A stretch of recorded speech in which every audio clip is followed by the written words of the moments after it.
Hello, everybody, and welcome back to the English Shooting live stream. Thank you very much for joining. Of course, all you regulars, thanks for coming back. You know what the deal is, you know what it's all about. But for anybody new, welcome. Thanks again for dropping in. This is an opportunity to talk about all things shooting, firearms law, whether that be in the UK, outside of the UK, whether you want a recommendation on what gun to go out and buy next, where to go and shoot, or how to get your firearms certificate. I am more than happy to answer any questions and talk about pretty much any topic. So please do use that chat box, get involved, have your opinions heard, whether you agree, disagree. We won't bite unless you ask us to.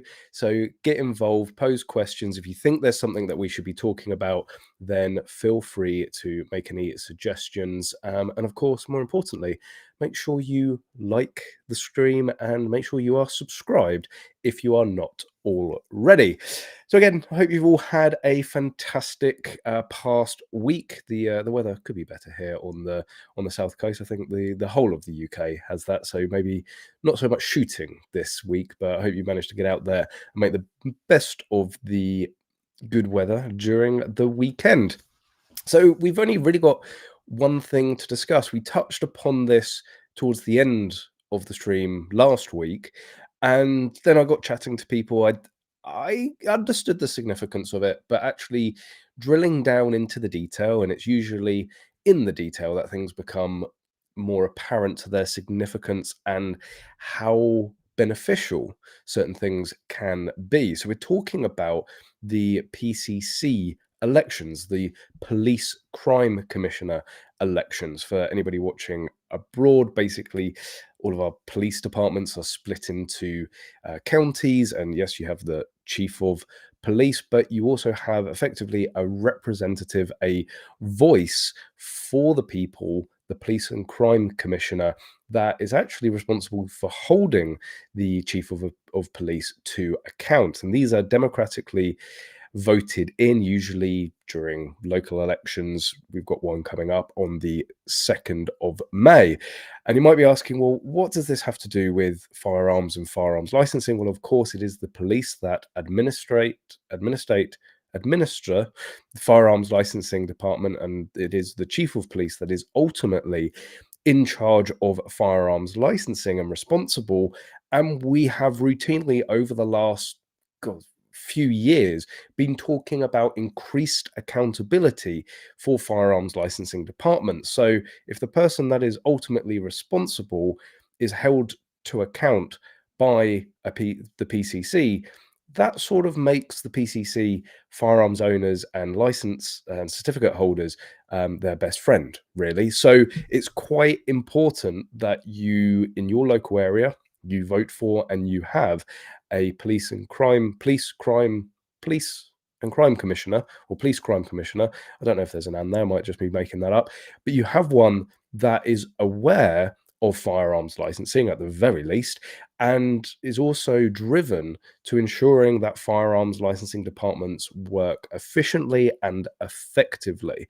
And obviously having somebody that is maybe anti-gun, doesn't want legal firearms ownership or lawful firearms ownership, then that's going to be a bad thing all around. Where this gets really interesting is when you start looking at the quite significant influence certificate holders alone can have in deciding who takes the role of a PCC. So we will get into that. The first thing is to look at the Basque article. So this is something that Basque is pushing quite heavily heavily on, and a few other additions as part of their campaign. So PCC elections make a difference to the future of firearms licensing. And I can understand a lot of people going, oh, Basque being overly optimistic there and maybe missing the target, but they are definitely onto something. And, you know, I like to give credit where credit is due. Basque has launched a contact platform to allow you to find out where your local your local police and crime commissioner, there is an and there, candidates stand on firearms licensing ahead of PCC elections on the 2nd of May. In England and Wales, police and crime commissioners are responsible for holding chief constables, who in turn are responsible for service delivery to account. They also preside over the police budget and policing plan. Consequently, PCCs play a vital part in ensuring your local police force fulfills its statutory obligations on firearms licensing and delivers the service in an efficient and effective manner while protecting public safety. PCC elections take place on the 2nd of May. We are asking anyone who shoots, to email. I read that very, very differently the first time, I have to admit. Um, we are asking anyone who shoots to email their prospective PCC candidates using our electronic contact platform in advance of the election. The aim of contacting each candidate is establish where they stand on shooting and firearms licensing. So I think that's really the first thing that you want to find out. Well, first of all, who are the candidates? What are their contact details? Get in contact with them, find out where they stand, and sort of pick the best. It's never really an easy choice. You never have somebody as an option going, absolutely everyone should own firearms, let's bring back handguns under section 1 and all of that. It's usually picking the best option out of the rest. So yes, get in contact, and I would strongly recommend, I'll put the link for this page in the chat section, so that you can go and get involved with this, and I'll go on to their actual system in a minute. Head of Firearms at Basque, Martin Parker, said, your PCC is the only person who can hold the chief constable to account for a force's performance in regards to firearms licensing. And this is something that has been a absolutely massive point over the previous few years. I'm fairly confident in saying there's probably not a single person watching this stream that has or wants or had a firearms certificate that hasn't seen a lack of performance from their firearms licensing department. If you've gotten away with it and you've got one that has performed flawlessly, you are certainly in the minority. Historically, PCC elections have a low turnout, so find out where prospective candidates stand on licensing performance and use your vote accordingly on May 2nd. It really does make a difference, and this is where we're going to burrow into, because I know there's so many people out there that really love to jump on, oh, it's, what difference does a single vote make? What's the point? Spoil your vote, whatever. No, you really can make a difference with this. Basque's PCC election platform can be found here, so let's head over to that. PCC elections, so they do give, obviously they want to find out what you found out, so you want to relay that back onto Basque, because then they will start populating the tool that they've got there. Was it where they stand on shoot? So they give you some suggestions, obviously, of what to write and sort of not challenge them on, but ask them about. And then we might come back to that in more detail. But what you're really looking for here is to go and select your local area, whichever county you're living in, submit that, and you can look. Unfortunately, I did look through a number of them. That's why it was selected in South Wales when the page came up. I've probably been through at least a dozen, and I haven't yet been able to find one that is that is populated, but at the very least populated in terms of where they stand. At the moment, it's no answer, unknown, all of that. However, so maybe this is my duty to go and contact Donna Jones. It wouldn't be the first time, and Becky Williams, to see how they stand, and I will very much be doing that. So anybody in Hampshire, don't worry, I've got this covered. But there you go. It gives you the two candidates that are running so that you can contact them. That is very useful information. But yeah, I'm sure you've all heard of this before. You've all seen this before. Vote, make a difference, contact various people, find out where they stand. But why specifically on this? And this isn't across the board, and I'm going to show the worst example first, that just so happens to be Hampshire. unfortunately. Uh, but so it isn't across the board, but I'm going to show you two examples and some facts and figures on it. And one of the first key facts and figures on the effect that we can have on this is what Bask talked about, the low turnout. And that is very true. So I have the report here from the previous PCC elections back in 2021, and you can see here the turnout. Now, some are incredibly high. You've got some very high turnout in certain areas, but in others you have actually very, very low. And our counties are not distributed evenly. So in some counties, you can have millions or over a million people within it, and in some you can have like 10,000. And this is where it's really key. So I really urge. It's not something that I personally have the time to go and do, to really highlight each sort of potential.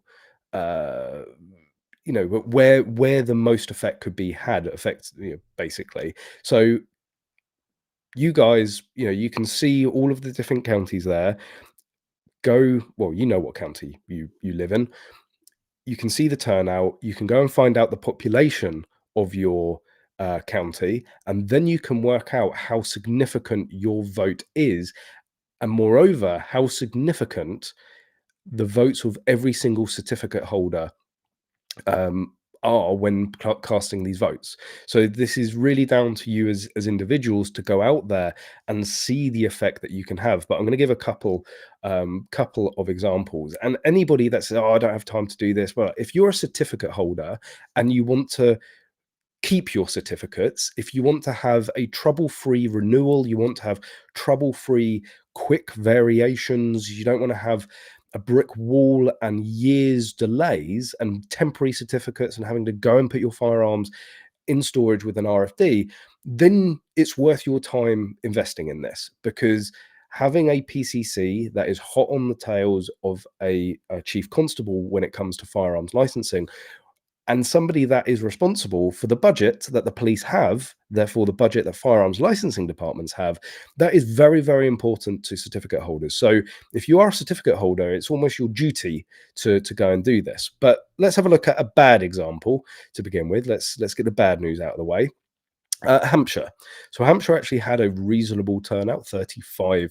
But the issue with Hampshire, as Wikipedia, I know Wikipedia don't ever quote it in a dissertation, but based on referenced ONS, so that's fairly a fairly reputable source. 1.3 million people in Hampshire with a 35% turnout. That's about 500,000. I think about 450,000 people that turned out to the election. Then again, using one of Bask's really valuable resources, and I do genuinely mean that, the Firearms Licensing League Table. I hope you're staying with me on this. So you had to, in Hampshire, let's say you had a turnout about 450,000, but it's a very highly populated county. So you go down to Hampshire and you can see there's 5,400 firearm certificates and 21,700 shotgun certificates. It's obviously not really a one-for-one relationship. There are going to be some people that have firearm certificates that don't have shotgun certificates. But what you can say at the very least is that there are at least 21,721 certificate holders within Hampshire. And I would hedge a guess that that total number is probably more, say, 22 to 23,000. So when you're talking about an outcome, you're talking of a turnout of about 450,000 people, having 23,000 people on top. Yeah, okay, that's 5%. Some votes can be swung by 5% quite easily. Some elections have been won by slimmer margins. So, but overall, it might have an effect, but is it worth getting, putting the time and effort, getting every single certificate holder to go into those elections to have a 5% effect? Probably not overall, if I'm going to be completely honest. However, there are places like Durham, and I literally just happened to be one of the ones that I flag just because of its low turnout. So you have Durham, 16.9% turnout. So a very low percent, so a very, very low percentage turnout, about half of that of Hampshire as the previous sort of comparable example. But what's very interested within Durham is you have a population of 50,000. So, well, that's a city, not the county. This could all really fall down. Um, or maybe it's County Durham. Oh, I don't know. Someone check my my geography on that. But based that can't be right on the 50,000. Anyway, on the county, yeah, that's going to be a lot more now, isn't it? Population. Well, okay, half a million. Is that the same? So why is that called Durham? Why is that called Durham and that's called County Durham? But even if you just take County Durham and say, because everything's done by county, you've got 500,000 population. So you've got a 16, not only do you have under half the amount of people within the County Durham area, you've got half the turnout. So, 16% of, 500,000, you're talking about, 75%, no, 75,000, no, it's far too late. About 75,000 people turned out. Comparing that to the amount of certificate holders, going back, 5,000 certificate holders. So again, that's actually less than 10%. Well, it's more proportional. It is closer to 10% of the turnout. So when you start talking about 10% of turnout, that's when you can have a big difference. That is when it starts getting into the realms of influencing votes. We're not influencing votes, but influencing outcomes. So it's not a good sign that this is a better civics lesson than I ever got in school. Anyway, yeah, and I'm not exactly a statistician or particularly good at civics or whatever. But anyway, as you can see, I'm trying to pick through my best, and you can all see the same information that I can see.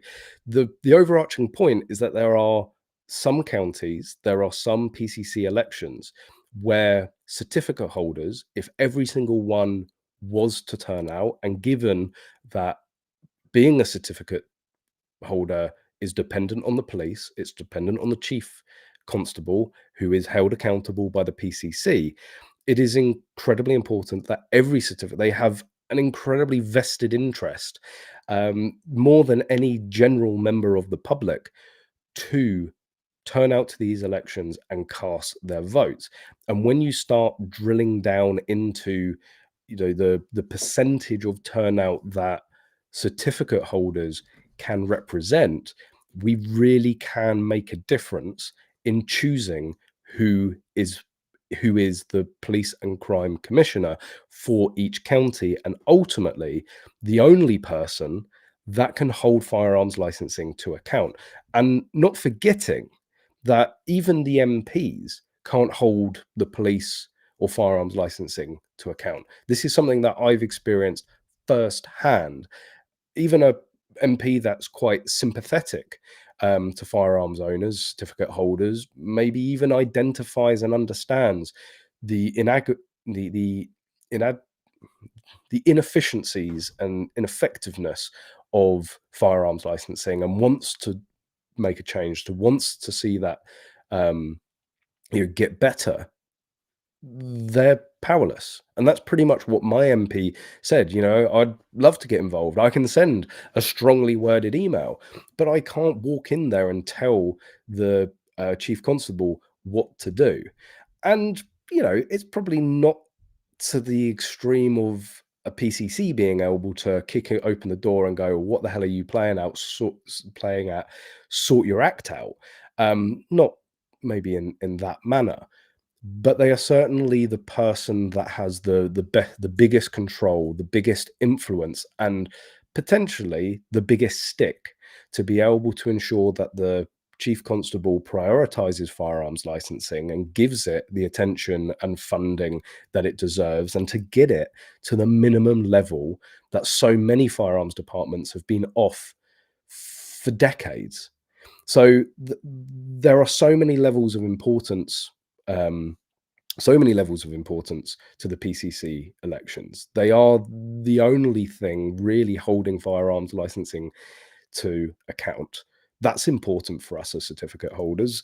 The person that holds them account, that holds the department accountable, holds the person ultimately responsible for the department that issues your certificates. You want to make sure that they're on your side. You want to make sure they're on the side of certificate holders, they're on the side of shooters, and that they understand the problems and will proactively ensure more effective licensing here within the UK. Yes, guys, welcome to YouTube. There are adverts. Someone's got to keep the lights on. Um, so yeah, and so combined in just the overarching importance of having a pro gun, a pro effective firearms licensing PCC. I always think just pistol caliber carbine. It is just ironic that it's the same acronym. But the importance of having a pro PCC, but you can see firsthand the significant proportion that firearm certificate holders and shotgun certificate holders make up of these quite poor, low attendances. So I would get talking to your friends, get talking to the guys down the club, spread the word. We can all make a difference. First and foremost, go and contact the candidates and get their response, and get a feel for how effective and good they may be for firearms license, for your local firearms licensing department, and then go and vote accordingly. We spend far too much time moaning about, oh, woe is us, they're out to get us, they're slowly eroding, firearms licensing are just getting worse, blah, blah, blah. This is literally one of the only things that we can go and do to have our say, to have an impact, to have an influence. So go and seize it, go and use it. It takes 5-10 minutes out of your day to go and vote. We can go on to the whole tirade of the importance of going and using that vote and the sacrifices that have been made to ensure that you have that vote. But I'm sure all of you level-headed, intelligent people will already know that and appreciate the ability to go and shape the government, shape your local community at the highest level. But when it comes down to firearms certificates, we don't, and firearms ownership and certification, we don't usually get a say like this to influence which direction it's going to head. So grab it with both hands and use it. You can and will make a difference if we all go for it. I will still, whilst Hampshire is maybe not as an effective county as others, I still will be going casting my vote. So we'll still be going and interrogating the police and crime commissioner candidates to find out which one is best for me personally. And you may disagree, and for me this sort of crosses party lines. I don't really care at this point in time because they're all bad as each other. I don't care if it's conservative. I don't care if it's Labour, Liberal, whatever, mad raving loony party. And it may not necessarily be who I think is the best person is who you think the best person is. But that's the great thing about democracy and voting. We can go and ask these people, get their response, analyze that, and vote accordingly. But I think overall firearms owners will value the same things in their PCCs and will probably vote incredibly similar. But anyway, let's see what you guys are talking about. As I said, there actually hasn't been a huge amount this past week. There has been, of course, the good old April Fools. Has anybody pre-ordered the Chris Vector Magload edition? I was deadly serious when I was saying during that day, if someone really wants one, we will build it. Maybe we'll give you a discount as well. 10 grand was a little bit steep. And great news, I'm sure a range that most people haven't heard of, Gold Rock Plinking Center. Yeah, it was new to me, but when they reached out, I just had to partner with them for the Magload edition, Chris Vector. Kung Fu Chief. Speaking of registration/licensing, California is trying to pass a bill that requires us to pay to register our firearms every year, like car registration. Interesting. Of course, the old adage out in the States, registration leads to confiscation.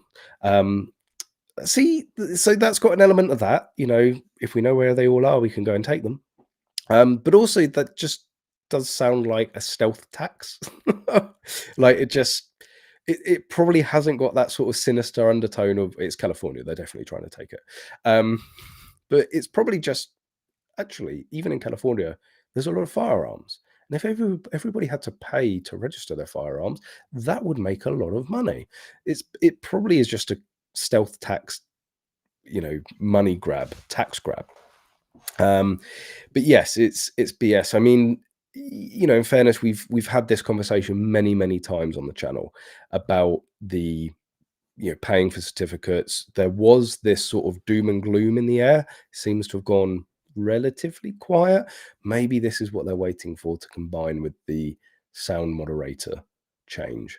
Anyway, there's been lots of discussions over the last 12 months, sort of 18 months, about increasing fees for the firearm certificates here within the UK. At the moment, it costs about like £80, 80, £90 for a dual shotgun and firearm certificate initial application, and it is cheaper at renewal, which is every 5 years. So you're not talking a huge amount of money. If you want to get into shooting and you can't find that 80 or £90 to pay for the certificate, you probably shouldn't be getting into shooting. I'm just, some might say that's an elitist point of view. I just think that's reality. Certainly when Minimag is now 130, £140 a thousand. It's insanity. So, shooting can be expensive. The minimum safe that you're going to need is probably going to be 50 to 100 quid second hand off of Facebook Marketplace. So if you're worried about the 80, 90 quid initial application, and I think 50 or 60 quid renewal fee every 5 years, that's maybe you shouldn't have any hobbies, because even the cheapest hobbies will probably cost you that at least. We've been talking about that being up to £200 is the sort of general figure that's being thrown around. And I have to say that I have the unpopular opinion that up it to 200 quid, because that's what they say it costs the taxpayer, even though firearms owners are taxpayers. We're not in our own tax exempt bracket. That would be amazing. You imagine you get tax exemption for becoming a firearm certificate holder. Everyone overnight would be applying for firearm certificates. But anyway, we still pay tax. We're taxpayers. I certainly pay a lot more than what does that work out to? 40 quid a year it costs firearms licensing to process an application. I pay a lot more than that in tax. I pay more than that in just NI. So we pay our way. Of course, there's VAT. I've certainly paid more. Well, no, it's all business, so we claim that back. But certainly when I was shooting personally, I was paying a lot more than 40 quid a year in VAT on the ammunition and various bits that I was buying. But it has been an argument for a very long time. Oh, shooters are leeches. They taking away funds from better needed areas of the police and crime prevention. So, okay, for the sake of 200 quid every 5 years, let's just pay the 200 quid and remove that argument. Again, £40 a year. So it's obviously I'm trying to compare sort of apples and oranges here, because we already have certification. We already have to pay these fees. I'm talking about an increase. In a country where obviously you have the Second Amendment, you have that right. There's a whole nother conversation about whether something like that should be brought in. But from going from literally you can legally make a firearm in your garage out in the US to now you're going to have to pay us to register that. yeah, I wouldn't necessarily be so hot on that. Bearing in mind that, there's no sort of course, you have the background checks. Isn't that technically registering them? But I suppose it doesn't cover private transactions. And if you're making firearms, you've been given firearms, so they want to know everything that you've got. However, at the moment, somebody owning a gun out in the States doesn't cost the taxpayer anything. So why are they justified in charging you for it? It's like, well, hang on a minute. No, you want to know about this and you want me to pay for you to know about this. No, I'm good, thank you. If you think it's that much in the public interest, you can use public funds for it. But that's in a country where there's no certification, no licensing, far less controls around ownership. So somebody owning a firearm doesn't cost anybody anything. Whereas obviously in the UK, you need that certificate. There is a whole firearms licensing department in each county doing that. That does cost money. Therefore, I guess there's a more justified argument on it. Again, I've very liberal views on some things, and the opposite of liberal on others. Very conservative. Happy. What we can have knives. Sorry, no, that's not what you said. What are your thoughts on our current PCC in Hampshire? When I contacted her at the end of COVID, she didn't seem too bothered about the delays, but has changed her tune since Kiam. So when I said I've been in contact, I've copied her into various correspondence. I haven't fully dragged her in at this point in time. I have to say I'm a little disappointed that I haven't had any response or acknowledgement or input from her from the emails and correspondence that I've copied her into. The correspondence, whilst directed at other people, I would think would be quite interesting to a PCC, and a PCC would maybe want to learn more or perhaps resolve some of the issues highlighted within that correspondence. But so far, nothing. And let's not forget, sometimes PCCs that are seemingly anti-guns or anti-firearms licensing, it's not that they are proactively against us. They're not proactively against firearms licensing or firearms ownership. It's just that it's a very, very hot potato. Your firearms, no one really wants to deal with. The police don't actually want to be doing it. Firearms licensing clearly don't actually want to be dealing with it. And most politicians and police crime commissioners and all of that, they really don't want to get involved because they either just they're not educated or clued up on it enough to to talk about it as in any authority without making themselves look silly, or they just don't want to get involved. The potential ramifications are huge if they go in there and make a mistake.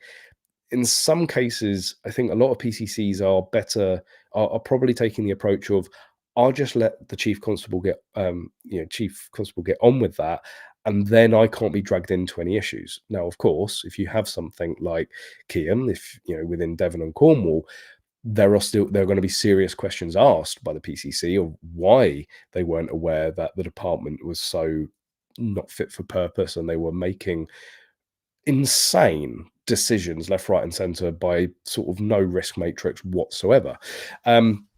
So it's is it better to play ignorant and keep your head under the sand, bury your head in the sand? I think that's what a lot of PCCs do.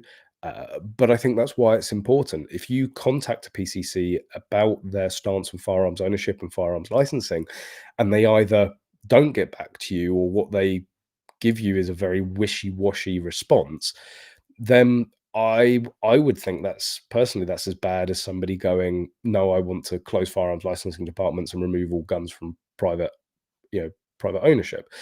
Like sometimes having people that sort of stand by and do nothing and don't understand or get involved can end up sort of facilitating as much damage of somebody that's proactively trying to damage it, because there's always somebody trying to proactively damage firearms licensing and firearms ownership. So you need a PCC that is at least willing to take that challenge on and at least recognize the challenge that they face, regardless of the database being populated. Should still send an email inquiring, then candidates know it's an issue we care about and are more likely to be more supportive next time. And I think that leads on to another sort of side point of the sort of disproportionate effect that we can have with these elections.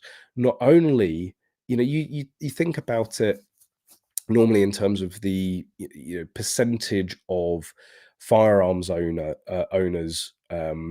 What was the general election turnout? So in the last, so there were, what was that general election? So I said registered 47.5 million, but turnout was 67%. So that's 67% of the 47 million. They don't make it easier to work out in terms of proportion of population. So for quick maths, 47 times 0.5, so that's 32 million. Population of the UK, 66 million. So about half of the UK turned out to the last general election. 31.5 million people.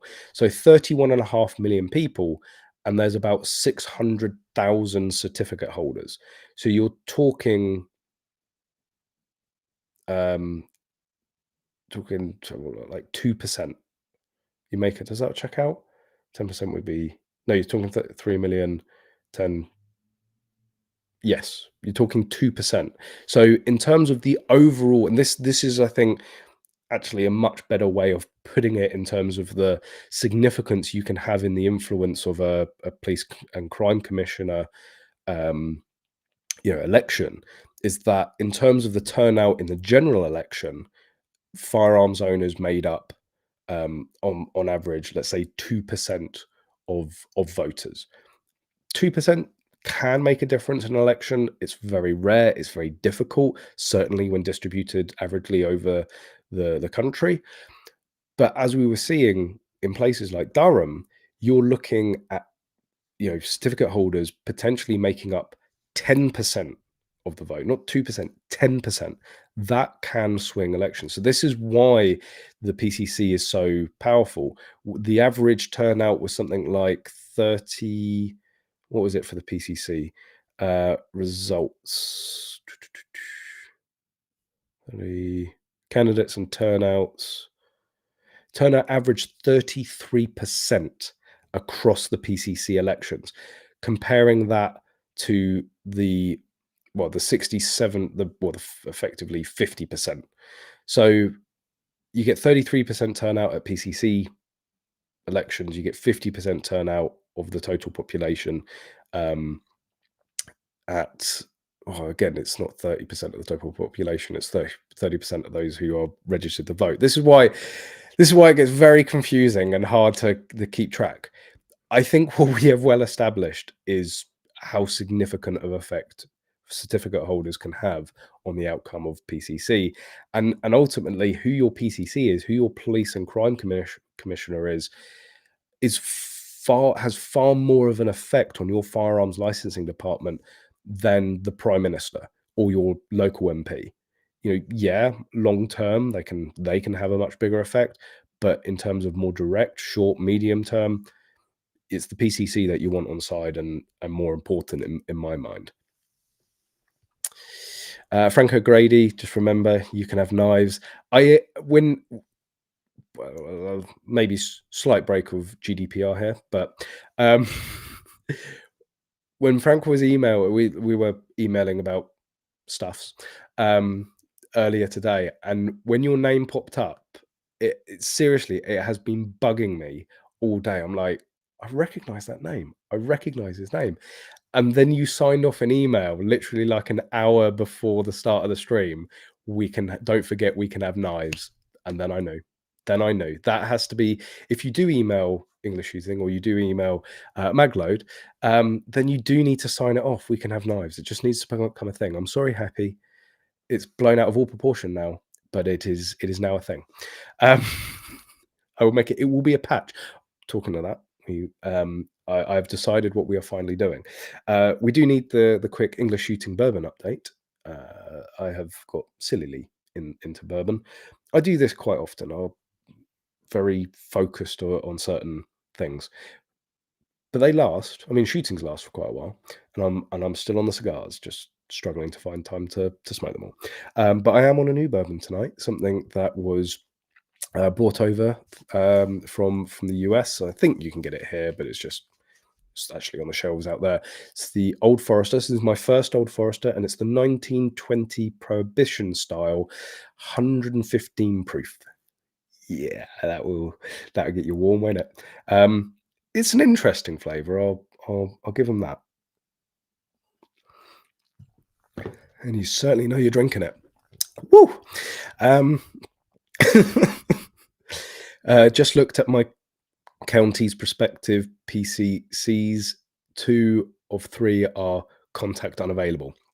Yeah, I'm not saying that the best tool is the best, but certainly for Hampshire, it did its job for me. Although I already knew who one of the candidates were. Or £200 every 10 years if those suggestions from the recent licensing consultation go through. Yes, thank you very much for reminding me that. Again, gives less justification for whinging and moaning about the increase in fee. And I think that's a very good trade-off. It's a whole nother conversation about whether certificates should be 5, 10 years, whether should be 3 years. I think the discussion needs to be had. And again, I've got mixed views on making it 10 years. There are huge benefits. I think really, if you have 5-year certificate, and we're not going to get into it. We're not going to do it. I'm certainly not against 10-year certificates, but I can see why there would be objection. I'm going to have to finish this now. All the time that we have 5-year certificates, 5, 10 years, 5 years is a long time, years a long time. If you can have 5 years, have a 10-year renewal. What we need ultimately is more continuous monitoring. What we need is firearms licensing departments to stop giving certificates back to people with anger management issues. That's probably the most important point, but continuous monitoring. And I think if you take a little bit of burden off firearms licensing departments by making it 10 years, they can invest more time in the continuous monitoring. Personally, I think that's looking to see if there's any warning signs, what people are openly posting on social media. And I know I'm going to start sounding like Big Brother here. And don't get me wrong, I fully understand the dangers of the police getting a little too concerned or maybe a little too sensitive about what people post online. Do not get me wrong about that. However, in a number of cases here in the UK, there have been some significant warning signs from certain individuals that maybe the police should go and speak to them, certainly being firearm certificate holders. And I think that's probably where, rather than this whole renewal and initial we need the initial application, but the whole renewal process, which is sort of grinding firearms licensing departments down to a halt, it needs to be more about just continuous monitoring and checking people's social media and regular visits. Like I've had many regular visits, not always good, but I know of a lot of certificate holders that don't see their FEOs from one renewal to another. For me, that's not how firearms licensing or FEOs should work. Like, in my mind, in a perfect world, an FEO should almost be like a shooting buddy, somebody that you might bump into down the range and have a chat with. That, I think, would be far more effective than some of the approaches that firearms licensing departments are taking. Fortunately, somehow, I've managed to get an FEO that seems to be exactly like that. A shooter, passionate about shooting, that actually goes to a club that I was a member of that I could have literally have bumped into on the range. Like, to me, that fills me with far more confident that they actually know what they're doing and they're aware of the community. But anyway, we've completely digressed on the side path. But yes, 200 every £200 every 10 years, 20 quid a year. Like no one can moan about 20 quid a year. Like when it's car tax, people boast if your car tax is 20 quid a year. It's like, yeah, you probably drive a Tesla, but so, it's not swings and roundabouts. But 20 quid a year and a lot of things is pretty cheap. I don't think we can complain if that is how it works out. Happy, don't get me started on policing cost of football matches. I hate football. Why should my tax pay for it? Jesus, calm down, Happy. Remind me not to get the football out near him next time. We'll hide them next time he's down at Magload. This is actually, funnily enough, joking aside, we can have knives. This is something that I've talked about so many times on the channel. Certainly when I started the channel, I was living in London at the time, and obviously London had some pretty major football stadiums that would literally like basically shut down the area that they're in when a big match was on. And going to university, the university I went to was in South Kensington. It was an interesting reality adjustment going and living there for like 4 years, but South Kensington, and a lot of my friends were living in halls down in Fulham. And what's down in Fulham? Well, you've got the Chelsea Football Club. I know it's Chelsea and Fulham, but it's more in Fulham than it is Chelsea. And seriously, like you could not go near that place during match day, and the amount of police that were there closing off roads, diversions, on horseback, like in the stadiums, outside the stadiums, away from the stadiums, was insane. And I actually ended up going and looking at how much purely in London it was costing the taxpayer to police football matches. Now, again, don't get you started. The same argument that we use can be used for them. They're paying VAT on the ticket price. They're paying VAT on the shirts that they're buying, the other merchandise that they're buying. The clubs are paying VAT. Well, no, the business, so they'll be claiming it back, and most of them are owned by, international, like Cayman-based company, Cayman-based companies. So there's that. Anyway, there's still a lot of tax that is paid by the football watching public. I think, bear in mind this was like 10 years ago, I think it was something in the region of like £7 or £8 million that it ended up costing to police those police the London stadiums. That was like the annual budget for it. That's just at the top of my head. That might be massively wrong, and it's certainly outdated, so it could have quite easily have doubled by now. Not a small amount of money, but do the London football clubs bring in over £8 million worth of VAT for the government? I would say so, probably just in shirt sales alone. So it is swings and roundabouts. But yes, if people want to say, well, firearms licensing should be fully funded by the individuals, well, yeah, the policing for football stadiums should be fully funded by the football stadiums and the teams. So whichever way you cut it, either we're all paying for it or we're all not. PCC should be independent and not politically affiliated. Yes, unfortunately, when it comes down to any sort of voting, somebody has to pick a side and a party. You do get independent PCCs that run. I don't believe any got in last time. Actually, I can just check that. I've got the stats on it. No. Or PC. What was PC? Apply Cymru. Yeah, no independents. Like literally, the majority is Conservative. There's like 8 Labour and one Plaid Cymru. Although in 2016, looking at it, there were a number of independents. There are actually 3 independents in 2016. So independent PCCs do get in.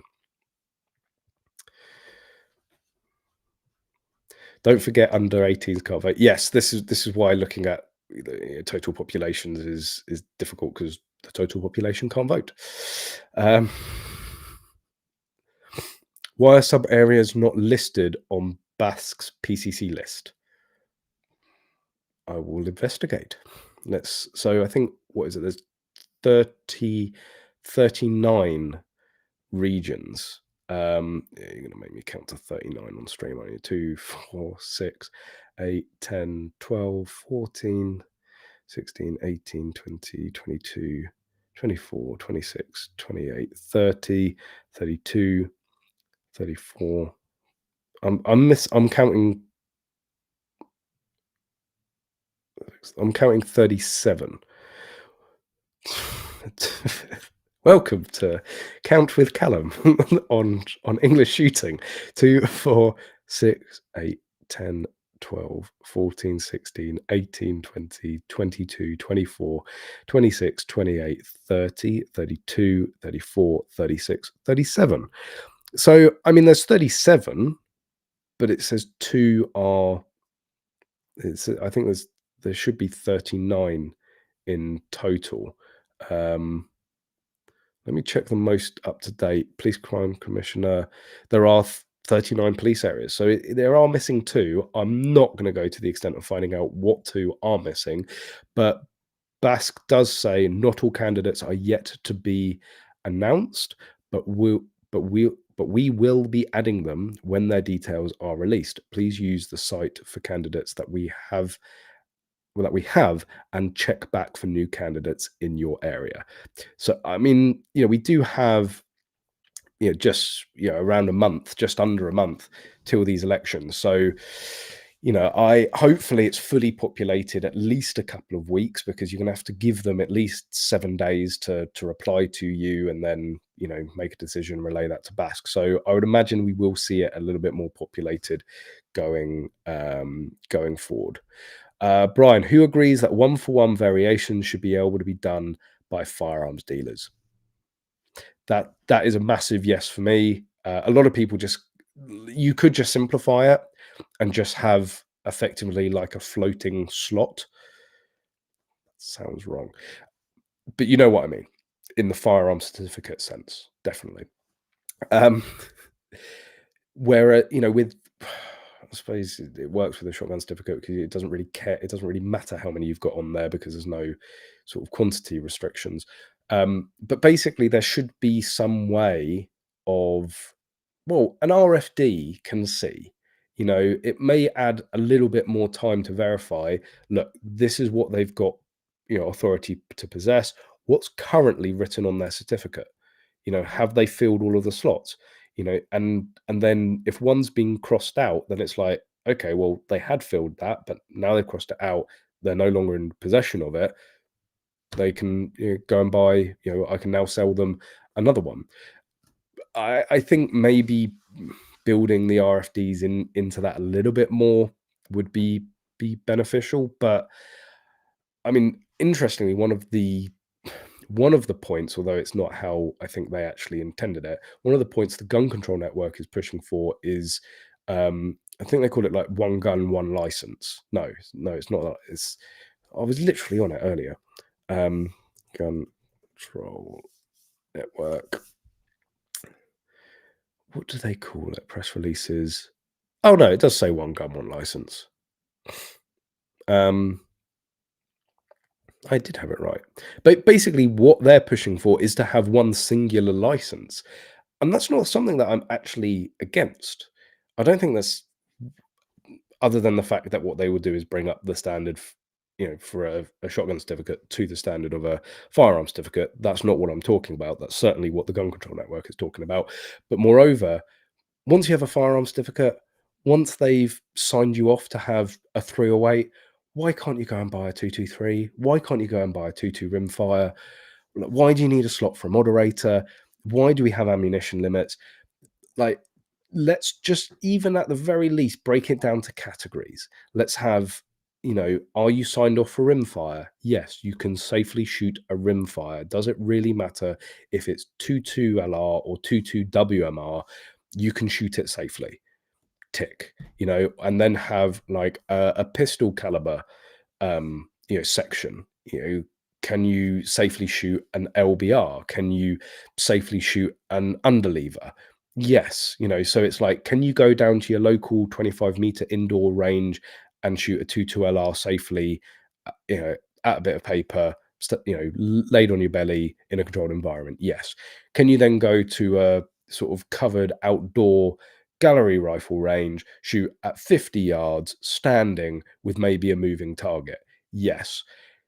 Can you go and shoot at 1,000 yards with a 308, sitting, standing, kneeling with high wind and blustering rain on some middle of nowhere, range, on your own safely without that bullet going anywhere that you're not intending it to? Yes, signed off for full bore.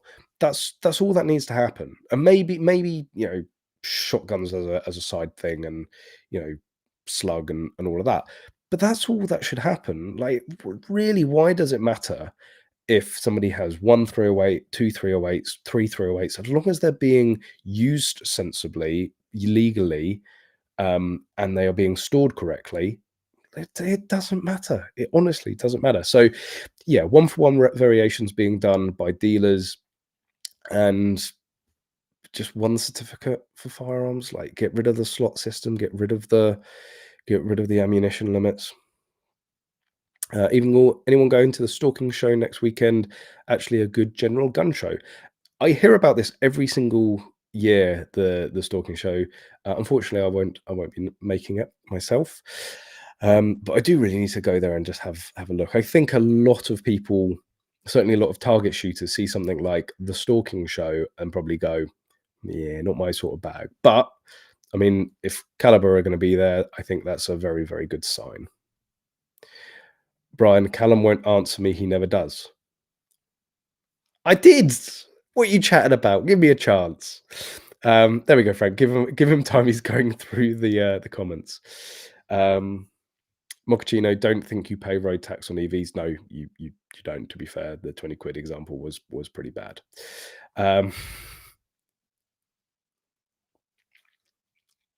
No step on snack. I'll always bitch about taxes. That needs to be a flag instead of the, come and take it. No step on snack. Yeah, I'll always bitch about taxes.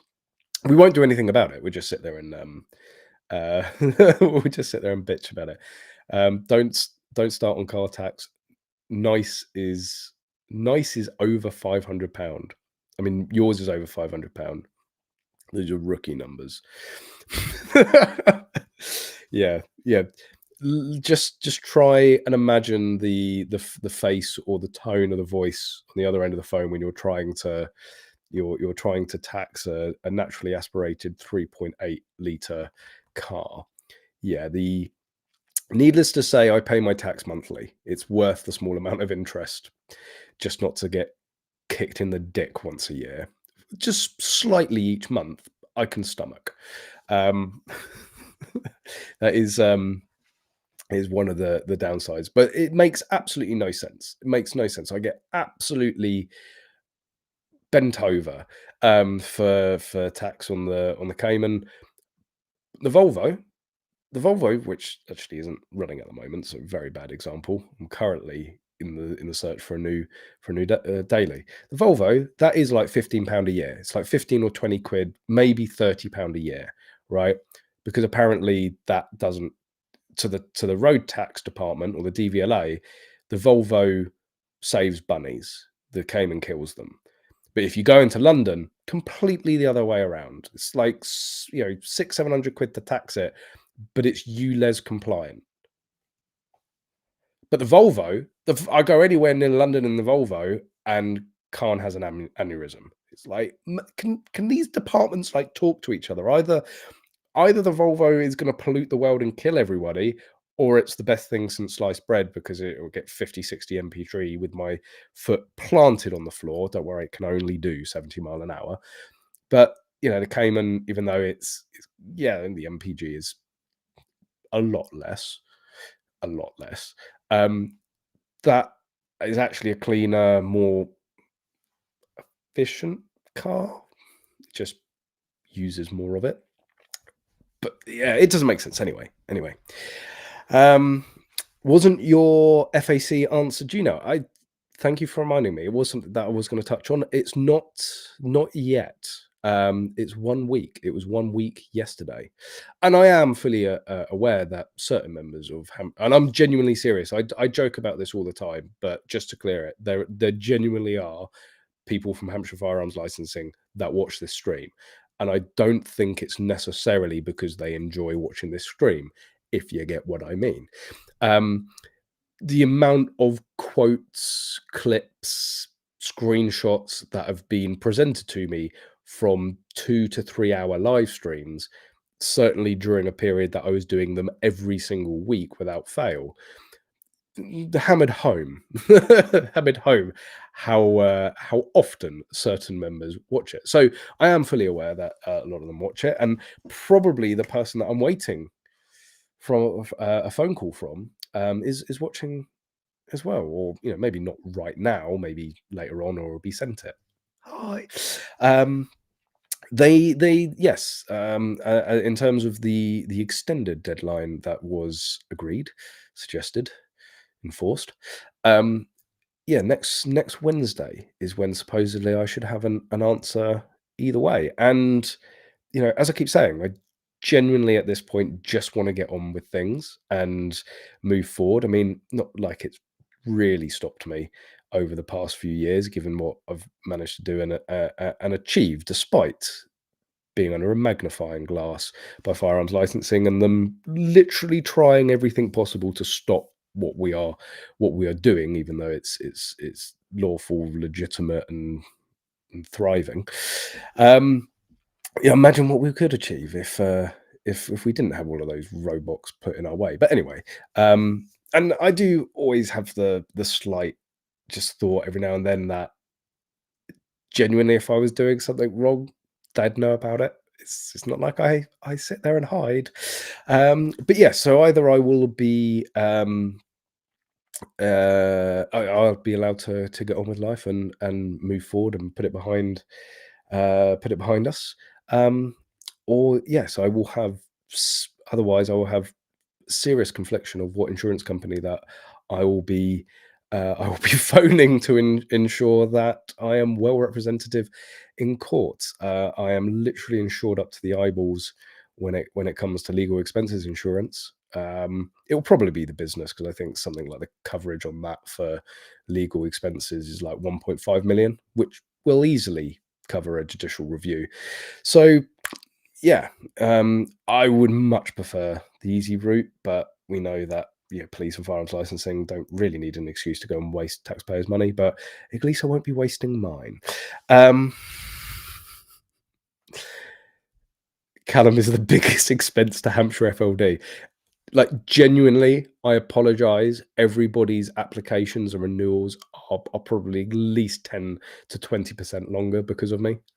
But then so many of you wouldn't be in this glorious sport without this channel and myself. So, the giveth, taketh away, all of that general balance. What is the tax on the Porsche? Yours is 650. Let's have a look. I can work it out monthly. Let's have a quick look. I say it's like 500-600 quid. This is when I find out that it's not. It's more like 300 quid. But I swear it's a significant amount. That's the wrong account. How can I be streaming in 4? Well, it's not 4K, is it? It's diminished. How can I be? It can't load. It can't load my banking app, but I can stream from the same Wi-Fi. Like, go figure. Yeah, it's what I thought. It's £59 a month. I've done far too much maths for this evening. Yes, which is about 700 quid a year. I didn't need reminding of that. Anyway, at least he's off Brewdog. Don't swear. I try not to. So the fate of your licenses is in our hands. I really, really don't like the way you've said that.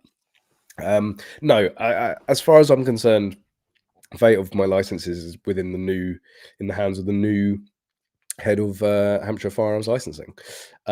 She genuinely, if I'm going to take everything she says at face value, and she genuinely hasn't given me anything to not take what she said at face value. She's either come in wanting to, or has been brought in to um, clear up the department. She has said explicitly to me that that's what she wants to do. She understands that they're not at a level that is acceptable. They're not at a standard that a firearms licensing department should be. I get that she's got probably quite a lot of work to do, but then I have been waiting over 3 years, so just get my application out of the way. You'll probably find your department runs a lot smoother.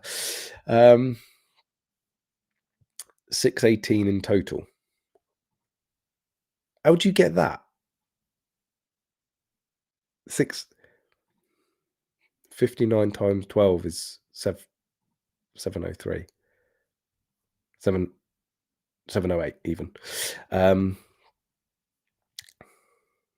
don't know. Anyway, why are we talking about car tax? Nobody wants to pay it. Let's not reminisce too much about it. So yeah, hopefully next week, or before next week, I'll have some sort of an answer. Either way, at this point, genuinely, there's nothing to hide. If they refuse it, I will talk about it. I think it might actually be a very interesting series of. This isn't, if Hampshire Firearms Licensing are watching, this isn't justification or incentive to do it. Please don't. But it would actually be very interesting to fully document the whole process from like getting the rejection, refusal, and then submitting your appeal, going to court. Can't film in court, but you can get transcripts and all of this. So at this point, I don't care whatever boat they want to put me in, it will be covered. So yeah, we will see.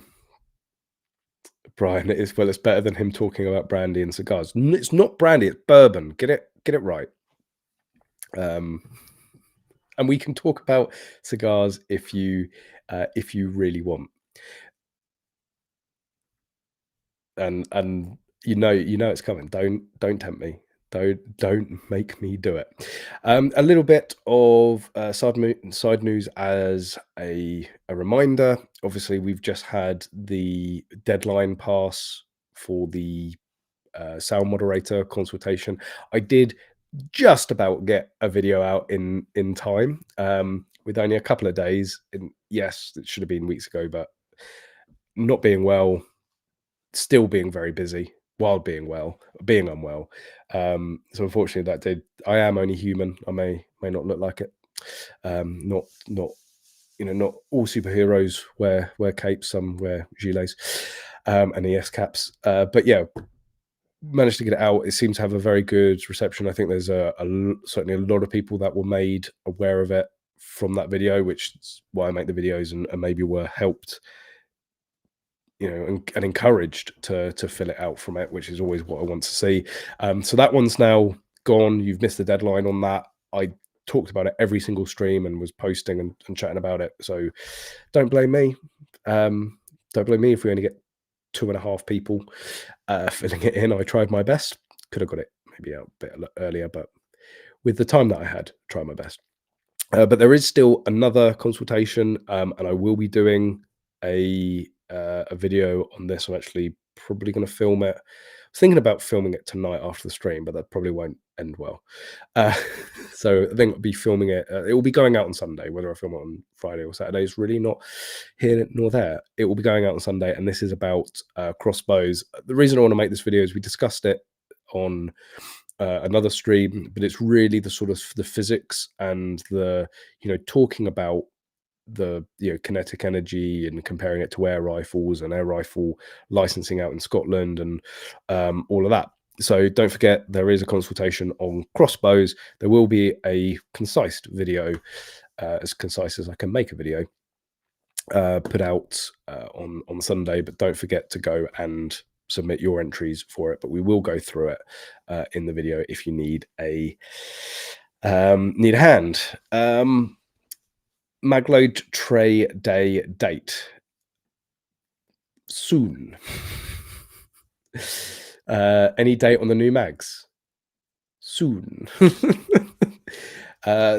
We will be doing like a summer trade day. We probably really should set a date and just do it. I'm feeling it's probably going to be July, August time. So we've still got plenty of time to get that out, but we will be doing it. I want a summer. Nobody tends to do. I mean, you have the game fair, in June or July, but there never really seems to be any shows or fairs like in August. So maybe we should do it then. We've got the British Shooting Show that's been, we've got the National Shooting Show coming up in May. So, maybe August, spread it out, have the Magload Trade Day. Well, it's the Magload Open Day. That's what we like calling it. In terms of any data on the new Magload mags, next question. Hello, my favorite Brit. Or hello, my favorite David. No, you're sorry. Second favorite David. Favorite David's there. We were just talking. But no, I appreciate it. There are 60, 70 million of us, so I do appreciate being your favorite Brit. In terms of the new mags, we are literally just waiting from the call. And I've said this like a million times, but we are literally just waiting for the call from the injection molders. We should have an update.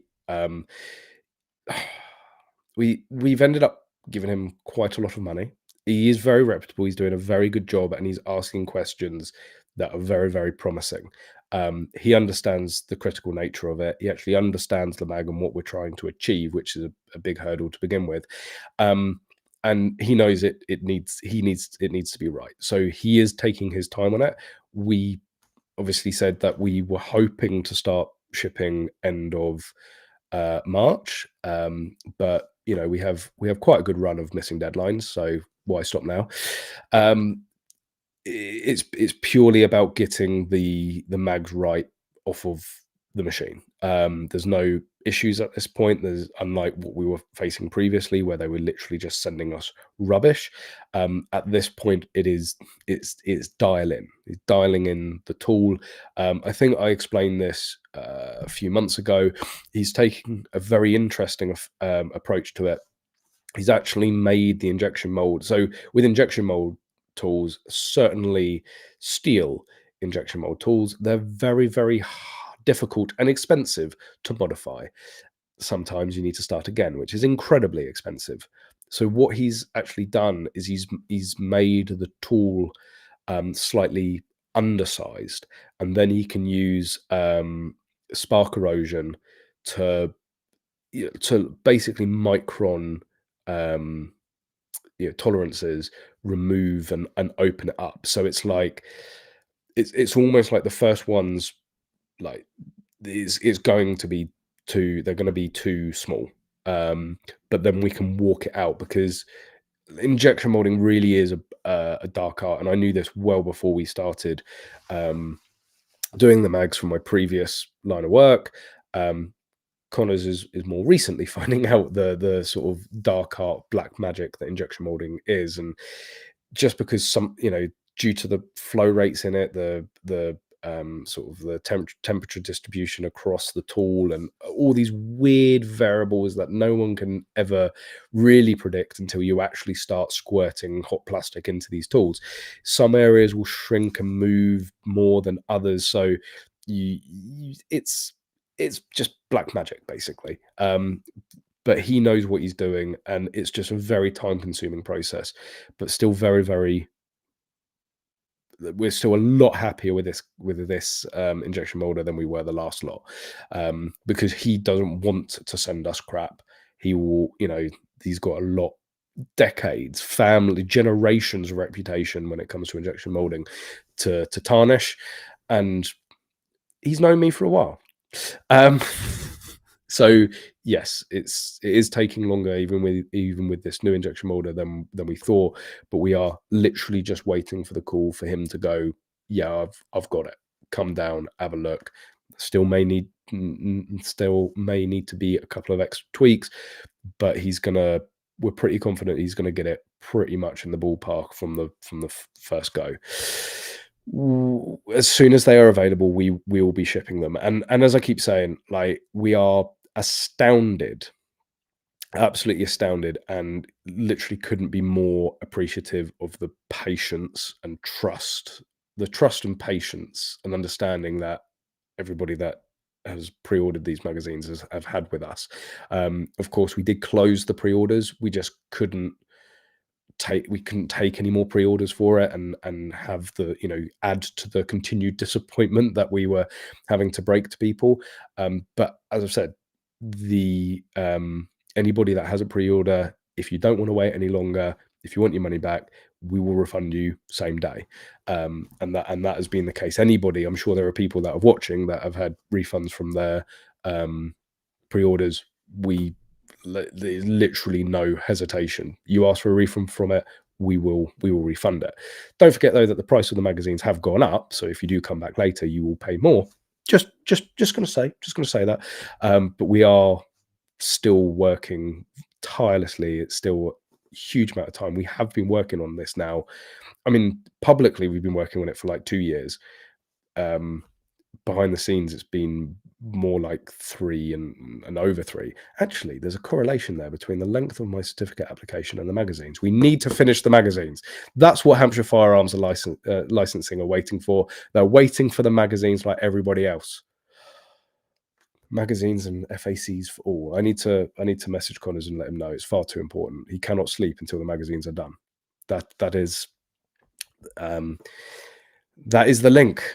Sam Davison, thank you very much. Appreciate the support. Has there been any updates on the straight pull SA80?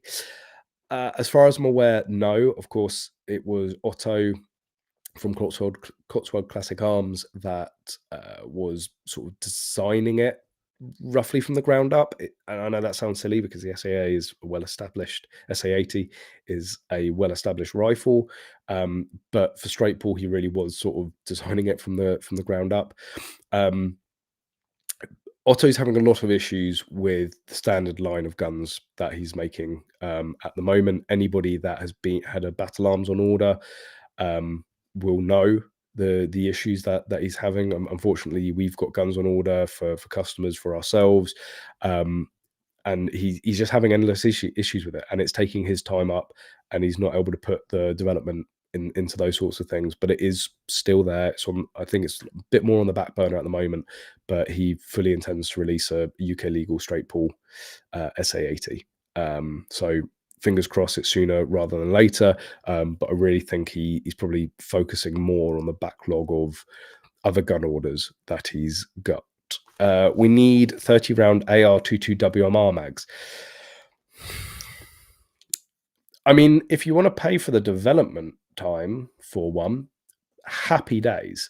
Bearing in mind it's taken 3 years of development for us at this point for the AR-22 LR mags. 5 days a week. It's probably not that. It probably averages on at least a day a week, full day a week that Connors has been spending on. So you're talking at least 150 days worth of development at £90 an hour. That's we will happily develop a 22 WMR for that. In seriousness, once these magazines are done out to market and we're happy with and they're selling and whatever, and they're not in development anymore, we do have a long list of planned magazines designed, planned magazine projects that we want to release. The thing is with the 22 WMR mags, I really don't think the market is big enough, but we can see. We will certainly look into it. They're making a civilian SA80. No, a very, very talented and clever gunsmith is designing one for the UK market specifically. Don't get too jealous, Callum, but I'll be picking up a Beretta 92 FS tomorrow morning when I get off work.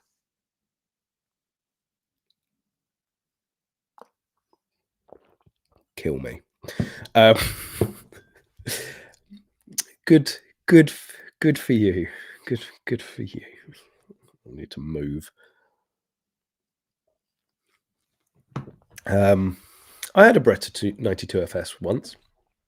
It was a Umarex 177 pellet gun. Actually, out of all the guns, apart from the Mosin, we don't talk about that. About all of the guns that I regret selling and getting rid of, that was literally the genesis of this channel. That gun, like why I ever got rid of it, I don't know. I didn't know it would morph into this. So yeah, maybe in hindsight, if I had known, I would have kept it. Thanks, David. Appreciate the becoming a member. Come to Ohio. I am willing to go anywhere in the US, pretty much. Oh wait, I've been. Did we go through Ohio? No, I think we just missed it. So on the Kentucky trip, you are very, very close. You are very, very close to Kentucky. This is. I tend to do this. I tend to do this a lot, right? Obviously, quite into my bourbon now, and specifically bourbon. I haven't even really tried Scotch and Irish whiskey and all that. Just really like bourbon. Don't ask me how it started. It just did. I think, like most hobbies that get out, or collections, just out of nowhere gets out of control. But literally, what, 2 years ago, I was out with American shooting trips in Kentucky. We were literally driving past the distilleries. I could literally see the what do they call them? I want to call them rack houses, but they're not rack houses. That's where Rack and Load lives. Where they store the barrels. We literally driving past them. We could see them on the side of the road. I'm like, oh, bourbon. Oh, I don't really like bourbon. Fast forward 2 years later, I want to go out to Kentucky again so much, and I will be doing the full bourbon tour. So yeah, that could definitely work. Maybe fly into Chicago again. Maybe not do the 5,000-mile round trip with 3 other guys in a minivan. I am still mentally scarred from some of the events that took place within that minivan. And there's just some things we don't talk about ever again. Like somehow we managed to teleport between, Texas and Mississippi. To have absolutely no recollection of Louisiana. I'm not even sure I've ever been there. But yeah, so maybe not doing the 5,000-mile round tour, but flying to Chicago, go through Indiana. I really liked Indiana, especially going down to not the Indy 500, but the raceway. Would happily go back down there again, go across over to Ohio, then down into Louisville, Kentucky. That works for me. And then definitely across to Missouri again to see Tom, my full auto facilitator. You're in the Cincinnati area. That's convenient because there's a lot of people in America. Certainly when we were out there, I can't remember where it was. Oh, that's right. We were. I think there was somebody in Kansas, and I think we literally just skirted the border of Kansas. Yeah, because we came down Minnesota through Iowa. I think we went through Kansas City, although we might not have stopped. Or I think we ended up sort of coming halfway through Missouri, and that's when we ended up doing the full auto day. But there was somebody in Kansas that messaged and said, if you're literally going to be driving past Kansas, why don't you pop in and say hello? And there were actually a number of people that we ended up sort of meeting up with during that trip, which was sort of one of my highlights of doing it. But they literally lived in the west, the west of Kansas, and we were driving past the east. And it sounds like, oh, you just drive across a state. one does not just drive across a state within the USA, not just for a quick 5-minute meetup, for the very least. Um, so, but yeah, actually, Cincinnati is the right end of Ohio to make that work, and it's not a city that I have actually been to either. So I'd like to tick that off. It is one of my sort of weird life goals to visit. I'm definitely born in the wrong country. Just I think that's evident. Um, but to tick off every single state, to visit every every single state across the USA. I have to say, I feel quite lucky to have done as much as I've done so far, but there's still so much more. Alaska's probably going to be the trickiest one. Like, not going to lie. Some have definitely been overdone, like Louisiana. No offense to anyone that actually lives in Louisiana.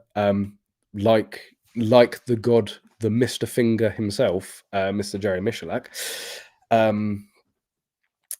Yes, yeah. Not everybody, not everything in Louisiana is bad. Just our experiences. Anyway, I think I have hookers and cigarette smoke PTSD. Like Arian, if you start talking about it, if you start talking about it, all I'm gonna say is you're going to come off worse. If you open this can of worms, you are coming off worse out of the stories. Dan will be up there, but specifically if you want to talk about hookers and cigarette smoke, you're going to come off worse on the end of that story. Just we all know where that's heading, and she doesn't have very many teeth.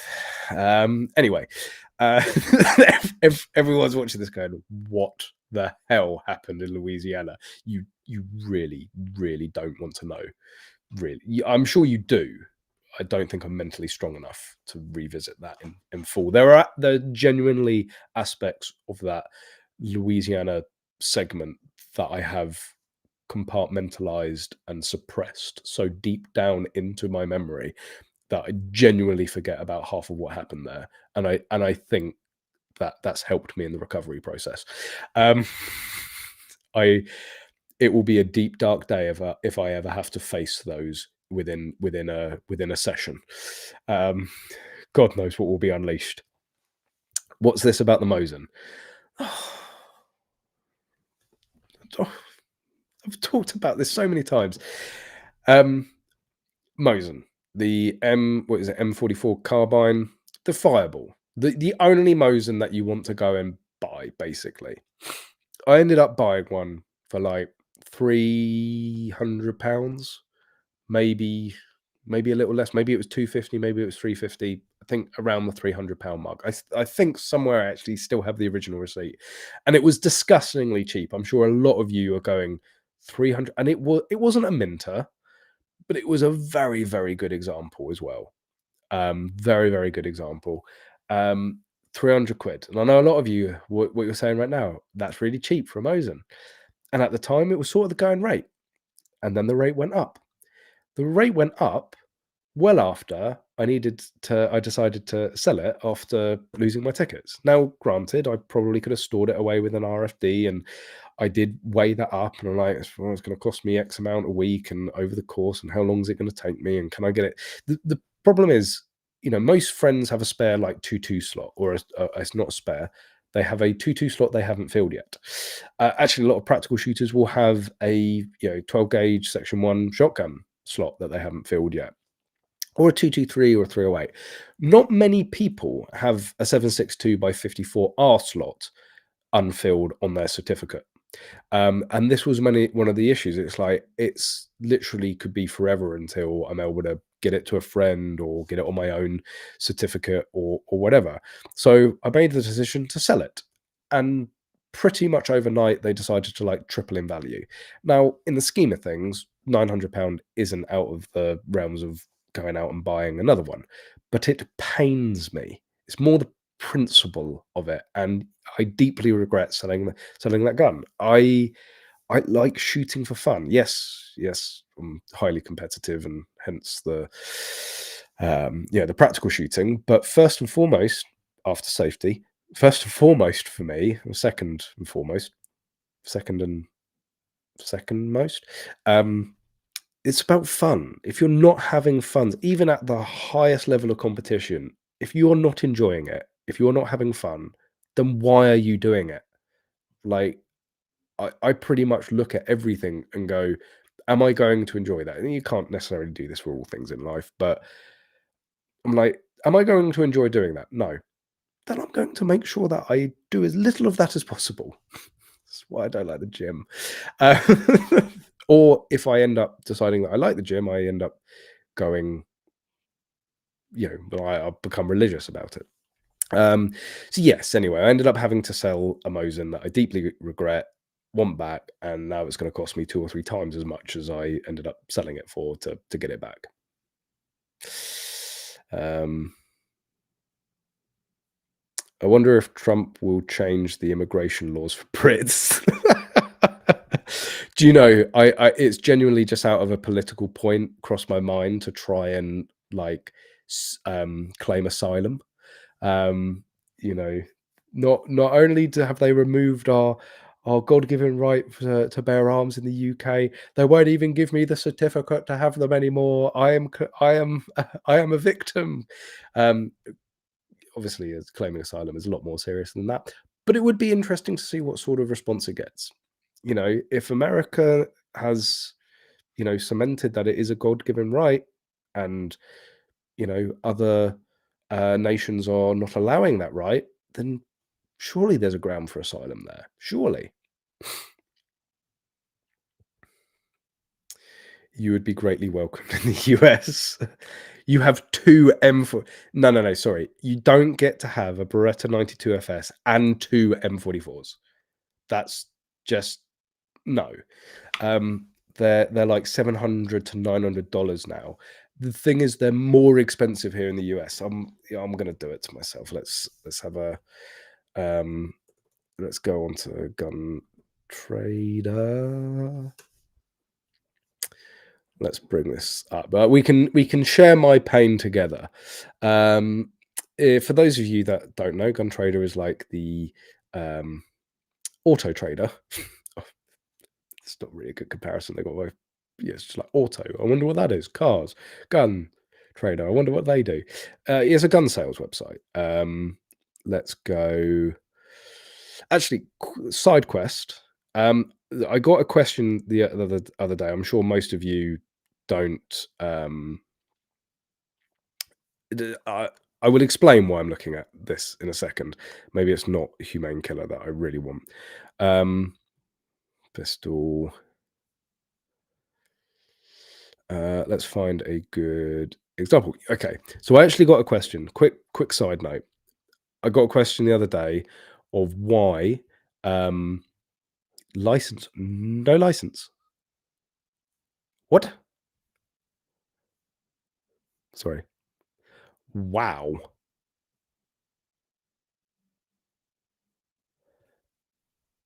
I am not particularly happy that I've managed to stumble upon this live on stream. So I might need to send Gun Trader an email now. This is not silly. I bought that one. No one saw it. Move along. Anyway, I genuinely had a legitimate reason. For showing these guys, and I just so happened to find like literally the only illegitimate bloody post on Gun Trader. I'm going to open that in another tab because genuinely, seriously, they need to look at that. And I will strongly persuade. I will strongly stress no one to actually read what any of that said. This is just what Jesus. They're rife. This is actually concerning. This is actually genuinely concerning. okay, so what? Let's let's just pause. Let's just breathe. Gun Trader is a legitimate site, genuinely a legitimate site, one that many people use legitimately for legitimate firearm sale across the legitimate UK. Let's just pause for a second. The reason I was going on there is I got a question through. Oh, there's so much I'm processing right now.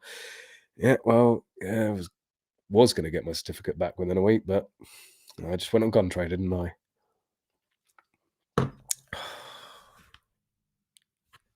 I genuinely couldn't do this if I tried. The genuine reason I was going on there, apart from to look at the M44's just more psychological scarring to come this evening. It will be a miracle if I make it through. The real reason I was going on there was I got a question from somebody the other day going, when you go on to Gun Trader and Gunstar as well, is another sales platform, a legitimate sales platform, you will go and see handguns on there. You will go and see Glocks, you will go and see revolvers and all of that. And the genuine question that I got was why I thought handguns were banned here. They're section 5, they're a prohibited firearm. You can't own them for sport. And what I was going to do is a really nice, sort of educational piece on the fact that nothing is truly banned when it comes to guns here in the UK. You just have different categories, different sections. Section 1, Section 2 is what you have a firearm and shotgun certificate for. That's what you can use for, owning a firearm for hunting and sport and sort of civilian purposes or sort of hobby purposes. And then you have things like Section 5 and even Section 7.3. And Section 5 is more for police and military and exportation, and 7.3 is about your very serious collectors.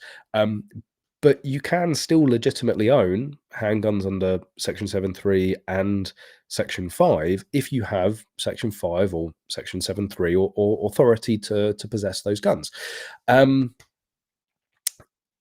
So how would people selling those guns, either for collection or for, Humane Dispatch is one of the, which is why I went onto the, Humane Dispatch section.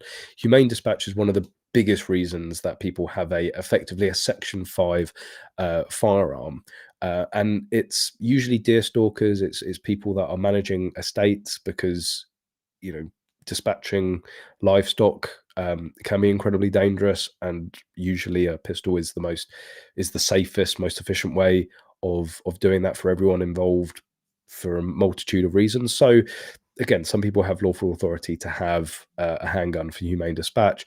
There's some people that have Section 5 for sport, some for maritime defense, loads of different reasons, and they still need a platform and a way of advertising.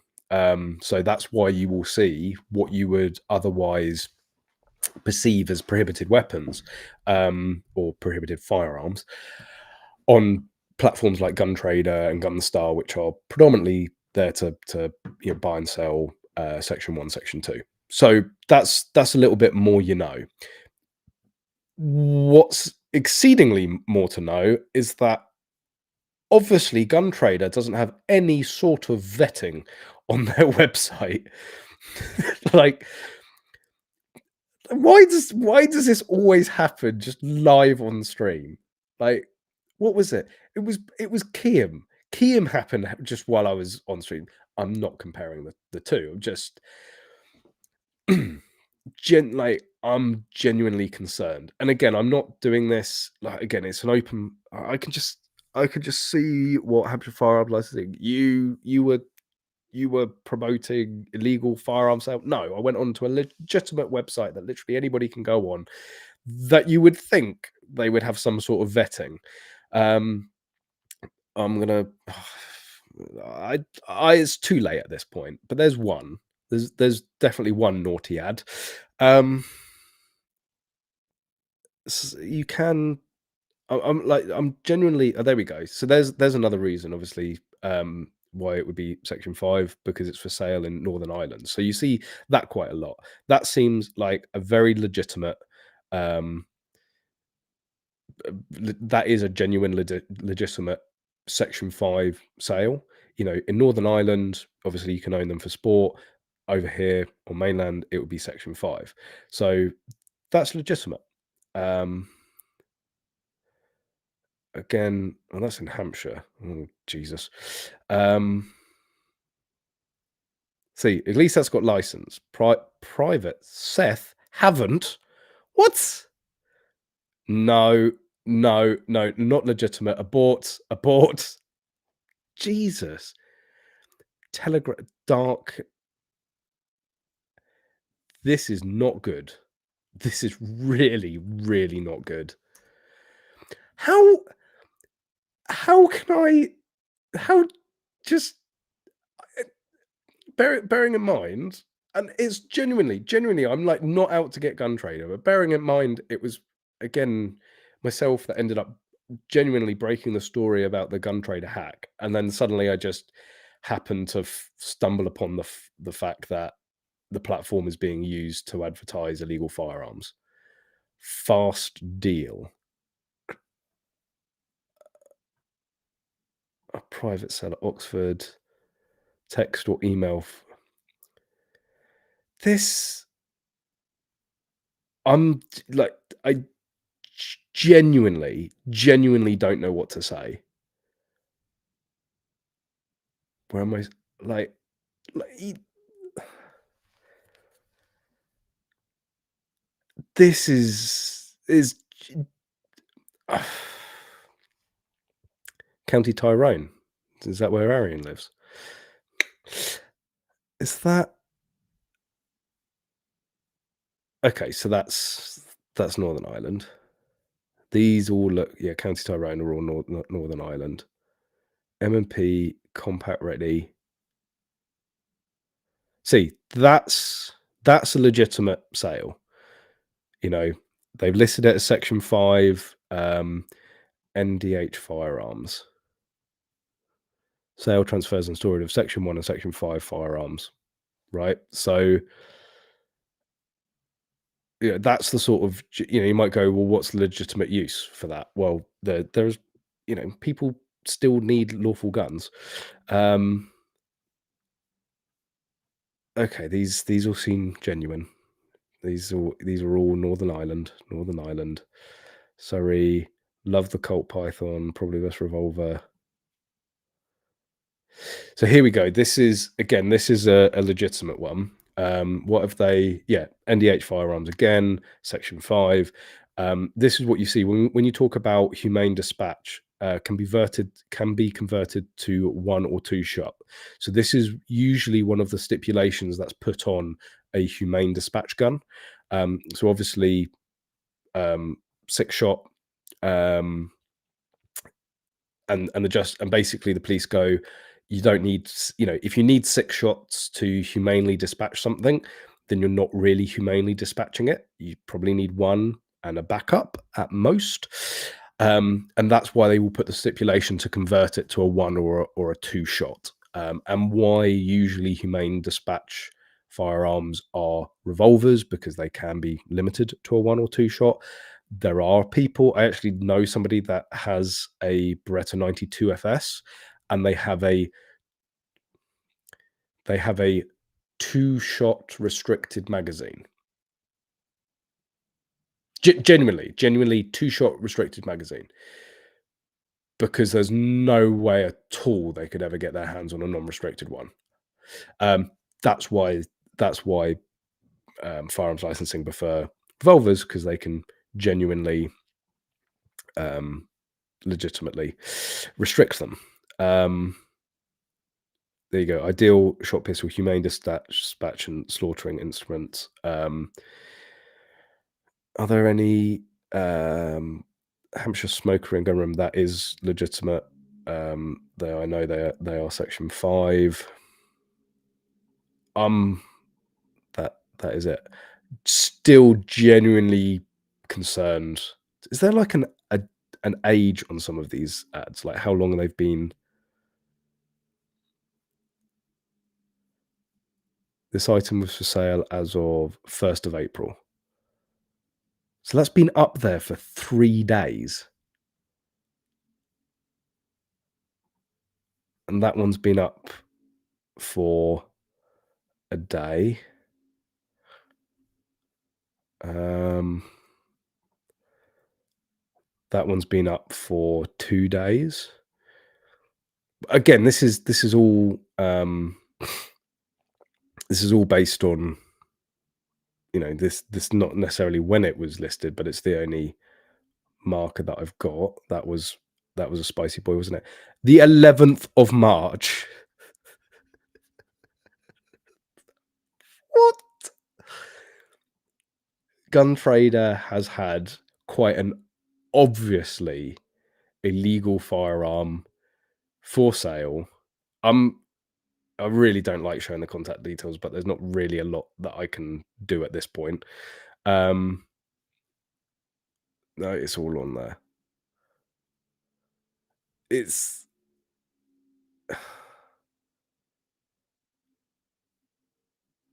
cast makers canvas, full cycle issues. That's genuinely uh, a very, very naughty advert. I'm my sensibility here are is overriding, which is good. I am so tempted to give the number a call. Genuinely tempted to give it. But I'm already very, very nervous of what we have stumbled upon. I don't necessarily want to make it any worse. I will definitely be sending some emails tomorrow. That is for certain. I I am slightly bemused that they all seem to be in haven't. Like, it's just for those of you that don't know, MacLoad is based in Haven. I don't like that connection. I really, really don't like that connection. Oh, Jesus. Oh, I'm gonna need another drink. Oh. Yes, welcome to English Shooting, where we accidentally uncover the demise of Gun Trader. They've already had to rebrand once because of what was released on the channel. Someone's been to prison. Hopefully it's not me. Anyway, let's genuinely haven't been looking at what you guys have been saying in the comments, so this should be interesting. I haven't even looked at the Mosins. Let's at least do that. Let's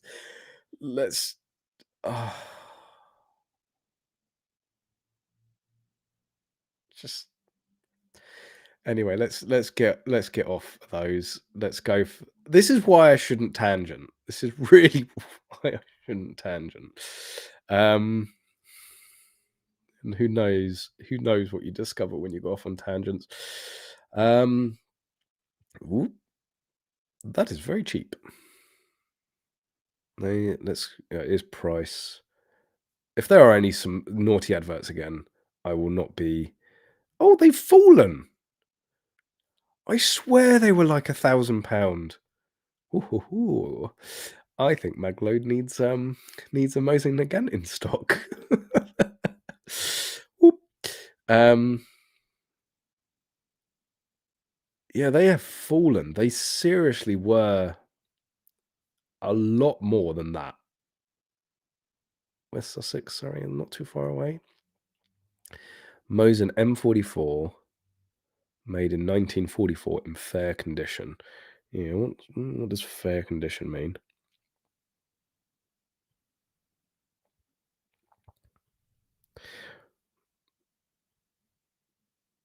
I mean, it's not like they're particularly accurate. If I'm going to be completely honest, it's just more the boom. That is very, very tempting. I definitely. Oh, it is China. That's a China one as well. Very clean Mosin Nagant with foldable bayonet Bluing is immaculate, as is the rifle with original sling. 500 quid. Oh, it's literally just down the road. Yeah, they have fallen. I feel a lot better for the absolute disaster of going on to gun trade, or initially was. It has a very good sort of good silver lining at the end of it. I literally don't know who to email first. Just fly to Mexico and walk in. What are we talking about now? Daniel, just marry me for a green card. 3 weeks in a minivan, Daniel. 3 weeks in a minivan. Citizenship is not worth it. Have you been turned down for a license, did you say? The marry me. Why am I getting marriage proposals? This stream is going downhill fast.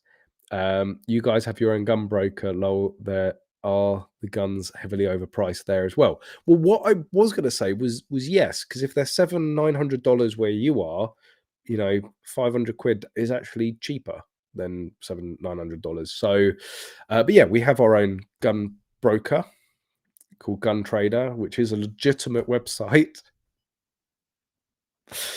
Glock 18C is in Australia for sale. No, it's from Austria. Not Australia. I said Australia. It's Austria. Callum found a honeypot. Yep. Staffordshire. Those adverts have been cropping up for months. What? Why didn't you tell me? Why haven't you told Gun Trader? Did handguns get unbanned in the past 30 minutes? These adverts are from outside UK. No, I don't think they were. They were very much based in heaven for some reason. Callum spokesperson's Gun Trader. 100% scams or honeypot. I think probably a little bit of both, and I don't really care which one. I'm surprised there's not, you know, an advert maybe being up there for an hour or a day or so. Like, I could understand, like, they probably get a lot of listings. It's probably very difficult to vet that quickly. And I appreciate it as well. Like, certainly on the channel, vetting comments, like, it's an impossible task to keep up on. That's why I've got like auto vet on there. Certain words will get the comment automatically held. But you know, seeing adverts that have been up there for like a couple of weeks, like especially within like a category like pistols, I would have suspected they maybe would be doing more vetting. Again, I know it takes a lot of time, it takes a lot of work, and I'm just very surprised. I'm very surprised to see something like that.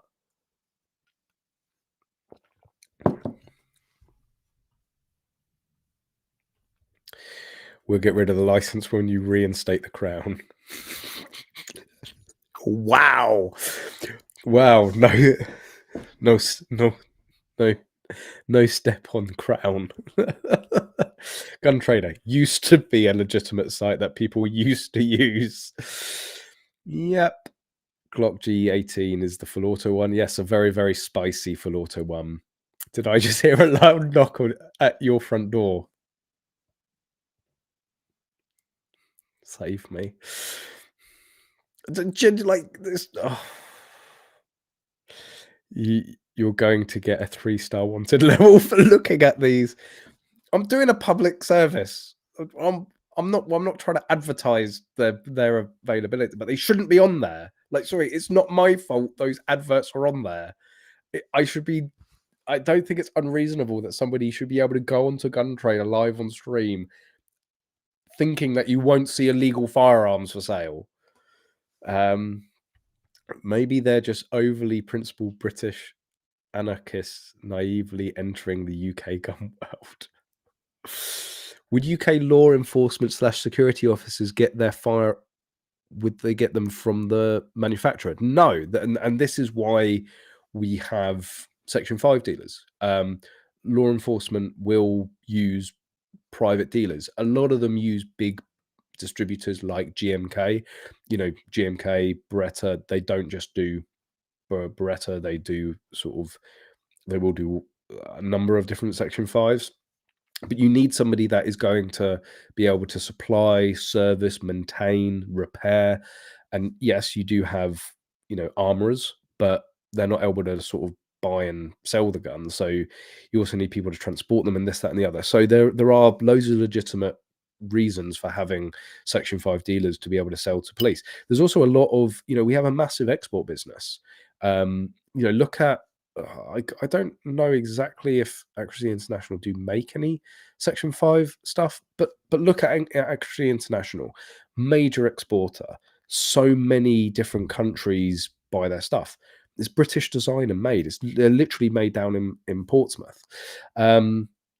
So yeah, and is there a better example in terms of what people? Funnily enough, and you know, God rest his soul. Mike JV, I think his name was.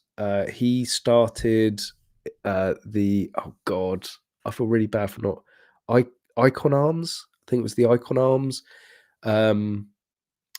He did the SIG 226, the long barreled. Let's see if I can.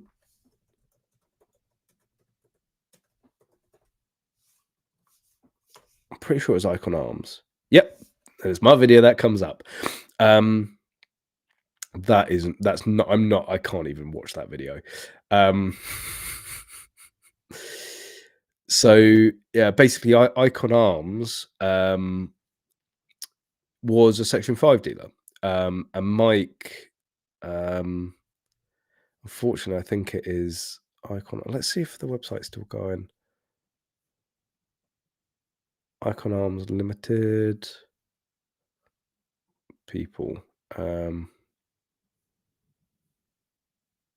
wasn't Mike? No,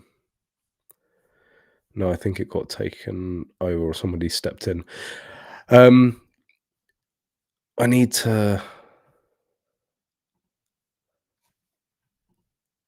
I'll skip that.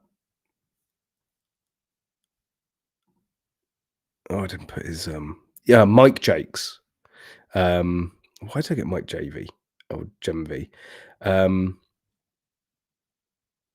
Yeah, Mike Jakes. I'm getting to the point in a second. I'm just trying to remember everything. So Mike Jakes owned Icon Arms, and he released the 6 Hour P226 long barrel pistol. And this was 9 years ago. This was, I think we just about had the Gen 1 GSG LBP. We had the K22, which had been around for a while. And then we had the, oh God, what was it? The really expensive 1911 that they don't make anymore. I can't remember what it's called, but it was like a $2,000 LBP. So anyway, like this was literally, there were like 3 options of LBP that you could buy, and they were all a bit much of it. Like the K22, it's like it is its own gun. It's not, you know, like a Sig Sauer or a Beretta or a Glock or something like that. Obviously, the GSG 1911, it was a 1911, but it was a GSG 1911, which most people just, you know, everywhere else in the world view as disposable firearms. But the Sig Sauer, the Icon Arms Sig Sauer, was made completely of genuine Sig parts. It was a genuine Sig Sauer IP226, I think it was. And I was talking to Mike. I got invited to go up to arrange to review it and, you know, chat about it and you know, make a video on it. And he, you know, I said to him like, what? Yeah, I got chatting. I was like, what? How did you get into this industry? What, you know, what led you to making this long barrel pistol? And he was Section 5, and he was quite open with the fact that he was Section 5. A lot of people keep it very secret squirrel, but he was like, you know, I'm a Section 5 dealer. I get to play with for my job, for work. I get to play with all of this really cool stuff. I've got a 9mm SIG. I've got dozens of 9mm SIGs. I've got full auto 223s, semi-auto 223s. I've got full auto 9mm. I've got pretty much anything you'd ever want to shoot. And he's saying, that's great for me, but I've got all of these friends that love shooting, love firearms as much as I do, and it grates me that we're not able to go to the range and shoot these guns together. So he actually basically made the 226 long barrel pistol for his friends to be able to experience shooting that gun. Unfortunately, I think he made maybe 10 or 20 of them. They were very expensive for the time. I think they were about 1,800, maybe £2,500. They were very, very expensive compared to the market at the time. Now they don't seem so bad. The reason they were expensive is he was literally buying in the individual parts from Sig Sauer and assembling them, from component parts, from spare parts. And the way he put it is like, if you go to BMW and ask for every single component of a car individually from their spares counter, you'll end up finding that a £40,000 car ends up costing you £200,000. So anyway, super guy. I'll get to the point in a minute. I'll get to the point now. But super guy, legit, he had this legitimate business, and his business was selling these Section 5, these semi-autos, these full autos, pistols, machine guns, whatever, ARs, to police and military, to special forces, to special divisions of the police. They would come to him with sometimes they may want 20 or 30 rifles, or they may want a couple of guns that have very, very specific use cases. And he would go and source them, trial them, ensure they worked, supply them to him. So yeah, that was really my first, bearing in mind we were talking like 9-10 years ago now. That was sort of my first foray into sort of Section 5, and really speaking to somebody about it and understanding that 99% of his business was Section 5. That's all he did, selling to police and military, domestically and abroad, and actually went about it the complete weird way, which is he started in Section 5 and then ended up going into Section 1. So anyway, there are legitimate reasons for having Section 5, and these private companies and effectively private individuals supply police and military across the UK. Happy, don't ring it. Shall I ring him and ask if we can have knives? Oh, Callum, next thing will be the issue of the FAC, but backdated to the date of the application. Look, I'd take an FAC valid for a year over nothing. That's a nice Polish M44. Look up SKS now. I would rather not. Given up telling Gun Trader they take forever to take them down, and they are back up the next day. That is really bad. So they are aware of it. They have been made aware of these adverts. Jesus. A couple of Mosins on Holt's sealed bid auction, £600 to £800 estimate. Well, based on what we're seeing, that's on the steeper end. ATF after you now. Don't worry, I haven't got any dogs. I'm fine. 69 viewers. Nice. Come on, children.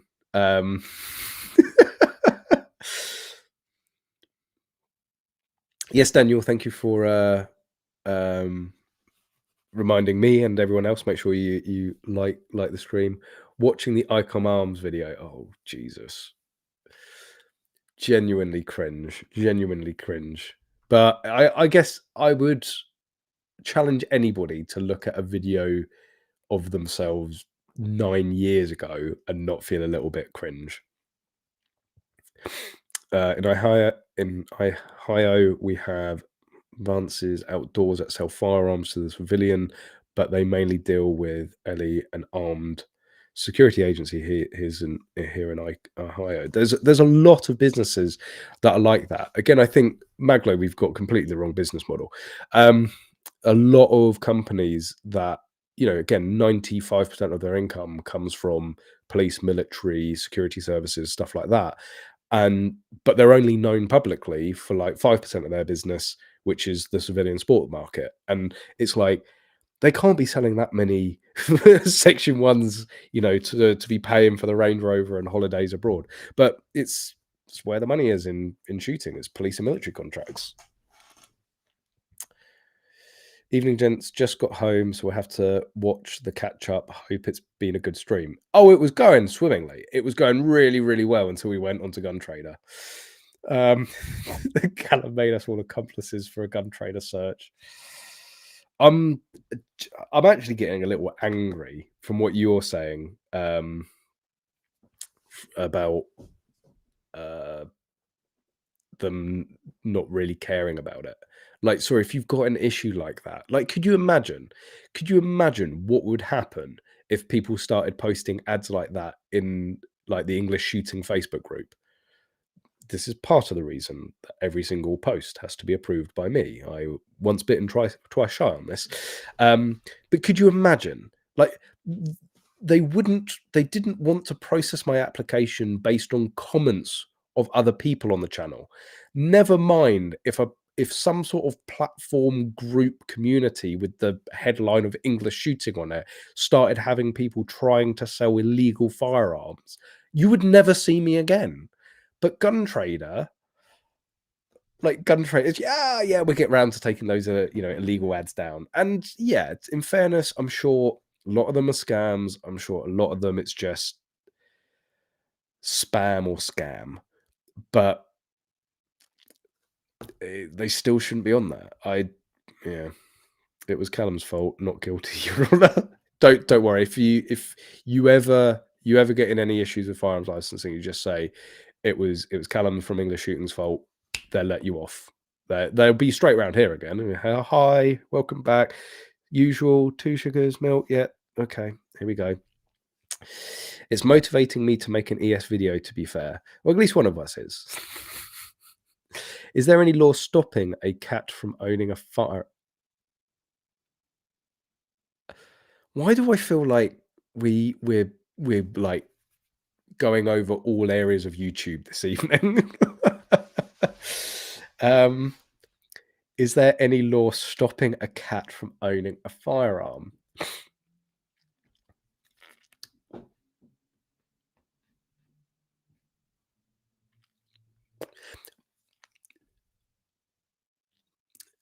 I guess yes, because the wording in our firearms law does say person. I'm pretty sure it mentions person.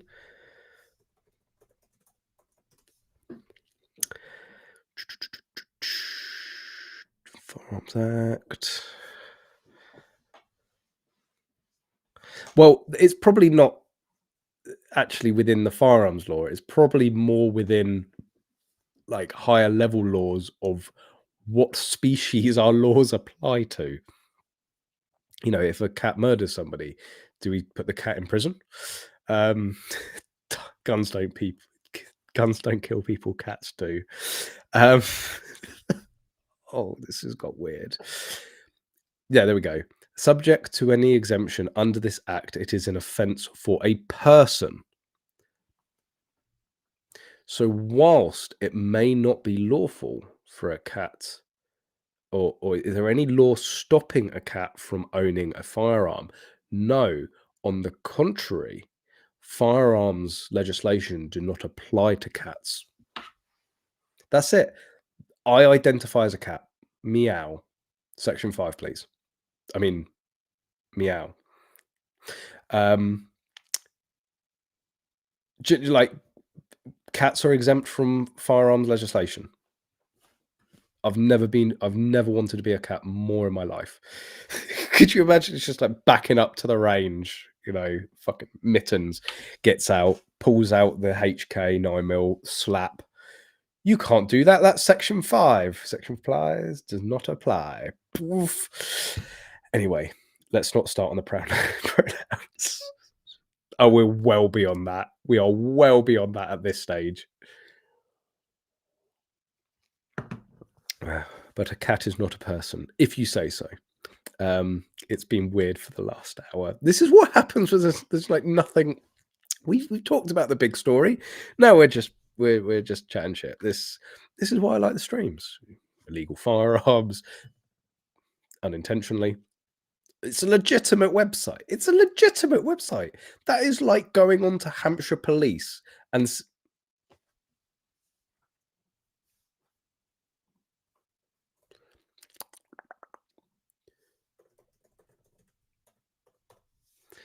so it'd be like going on Hampshire Constabulary and seeing the same sort of adverts.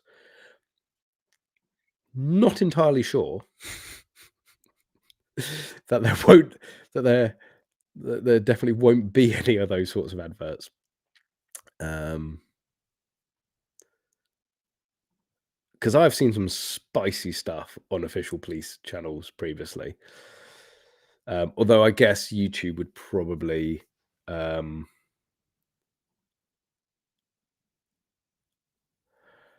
God, some of the comments on these. I genuinely wouldn't put it past to see those sorts of adverts on official police media. I have seen some stuff. Anyway, we are going down some deep and dark. You going to do any gun reviews soon? Funnily enough, so you'll be pleased to hear I've finally I don't know. There's been a lot going on over the last couple of years, or the last 12 months. Marriage, house, you know, mag load, all of that. And I think I just sort of I'm not the sort of person that gets thrown by being in like new environments and new things. And I sort of, I'm quite adaptive in a way. And I was sort of sat there the other night and I was thinking like why haven't I been doing as many videos over the last 12 months? And I think actually whilst it didn't feel like there was an effect, there was still quite a big life shift in what's happened, routines, you know there was quite a lot of change and trying to find the groove of where I used to edit. I think I have refound the groove. So not only was there a video on Sunday, I have a gun review. I have a gun review edited, ready to go, and it won't be going out this week, unfortunately, because I'll be putting out the consultation video on the crossbow. But finally got round to do the in-depth look at the Smizer SP9. And it's not necessarily a full review video. It's more of like a technical breakdown of it because it's actually, and this is all thanks to Connors because he is the in-house technical guru when it comes to firearms. But I didn't quite understand all the hype and fascination and why everybody wanted the Smizer straight pull. Because there's loads of really good gun builders in the UK that have made them, that some less so good that have tried to make them, and everyone's got this fascination about a straight pull 9, but for various reasons they are incredibly difficult to get right, and Smizer have got it right, and it's actually quite simple what they've done, but technically quite interesting. So it's more of a technical look of what makes the Smizer straight pull 9 work, why it's different, and what problems they had to overcome and how they overcome them. So yeah, it's more sort of like a technical look at, but I do, do a top to tail look at the rifle. So it's basically a review. I've also still got the Mantis Blackbeard X to review.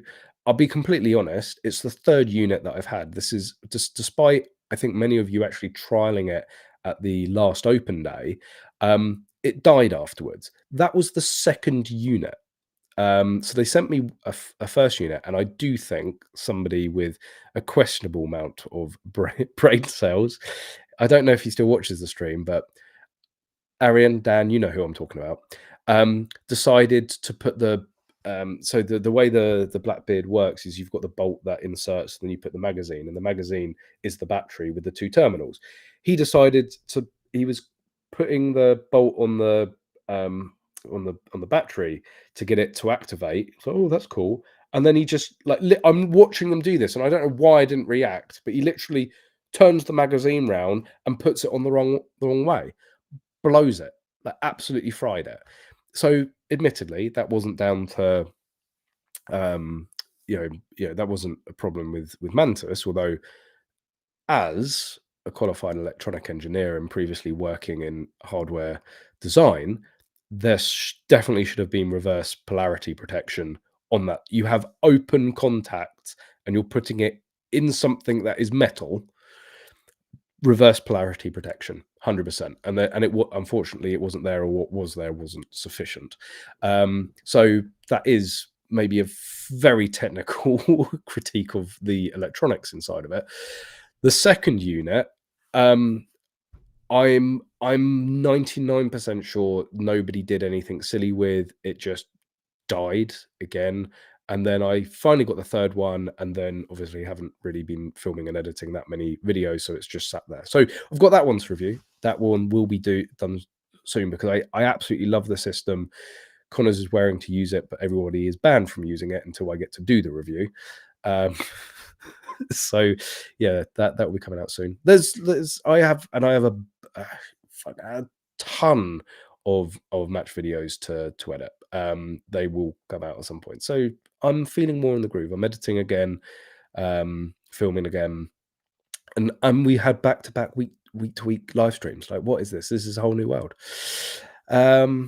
Will the Blackbeard fit in a 2.2? No, not a fucking what?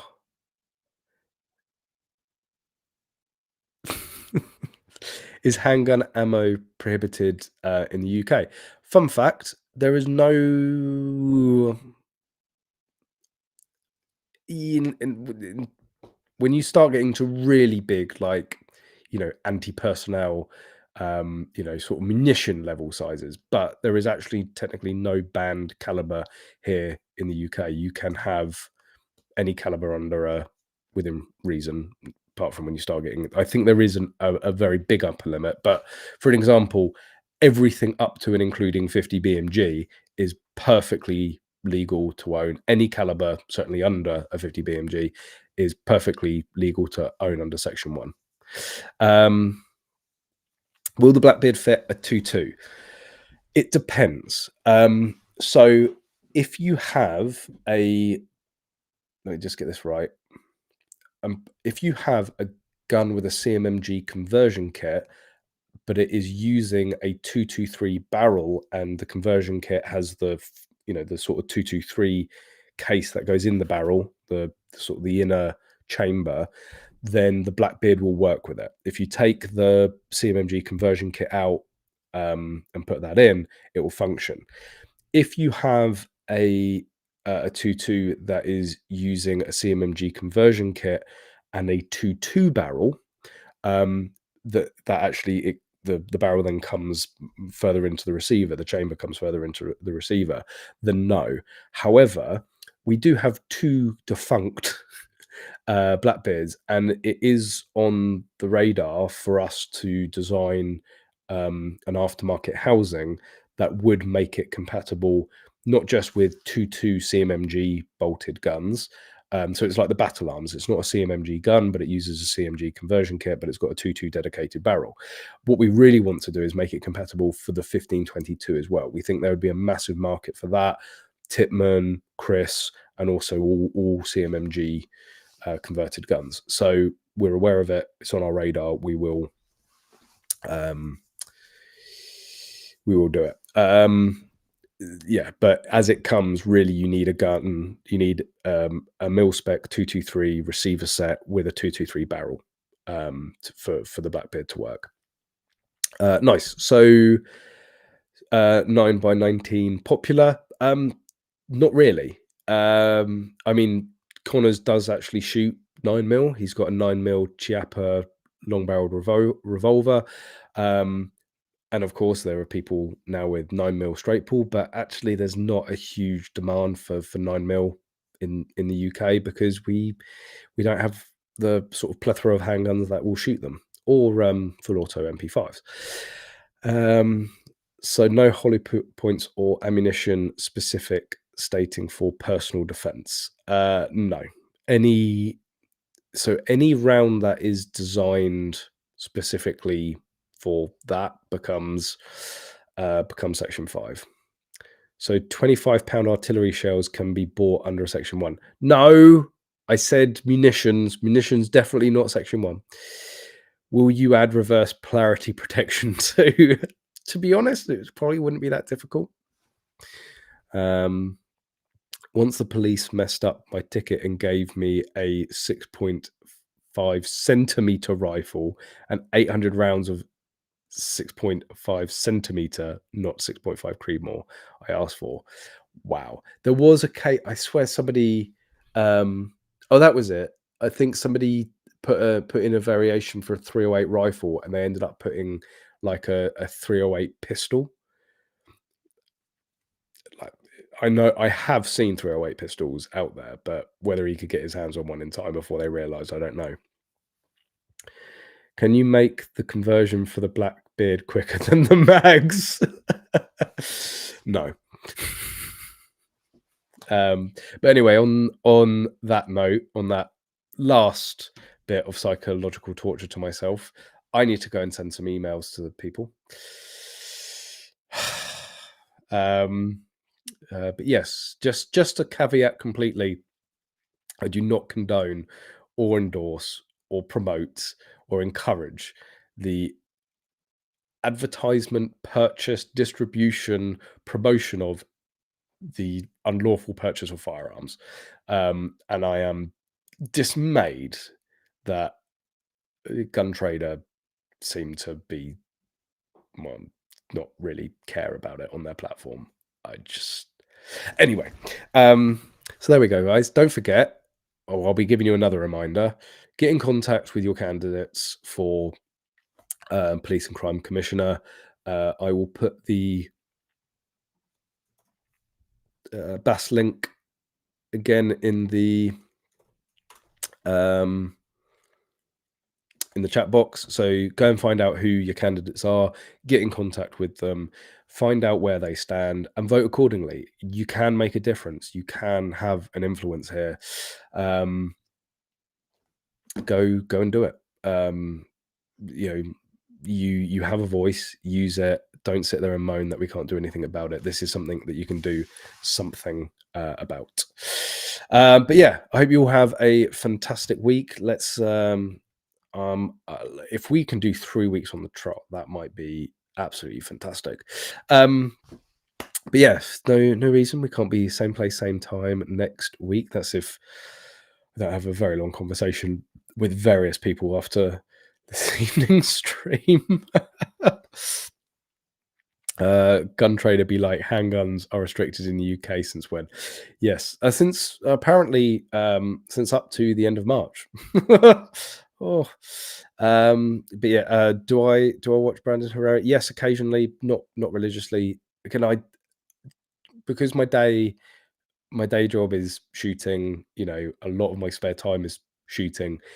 If I go to watch YouTube, and I've said this a million times, you'll get me talking about it. If I'm on YouTube, I'm probably looking at a car YouTuber, a cigar YouTuber, a bourbon YouTuber, a watch YouTuber, or pretty much any, like, what is my subscribe list? This is going to be very telling.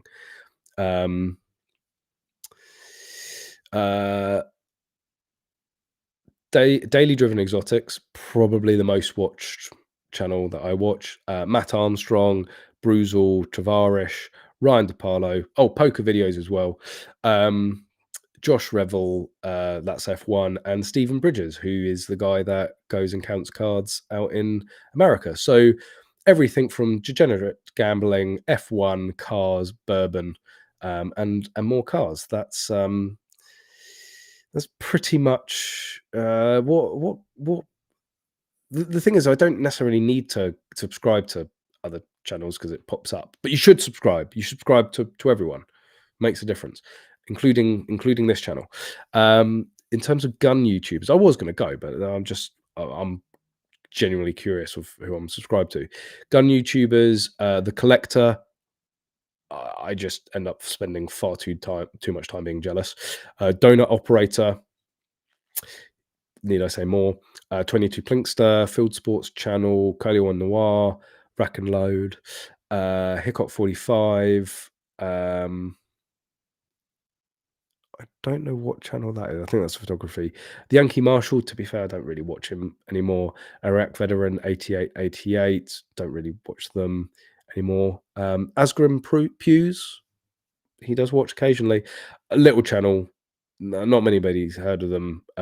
Outdoor Technica, another just British YouTuber. Top Guns, they are out, I believe, in Indiana. Paul IPSC, Range 23, UK Guns, and Edwin Sarkisian,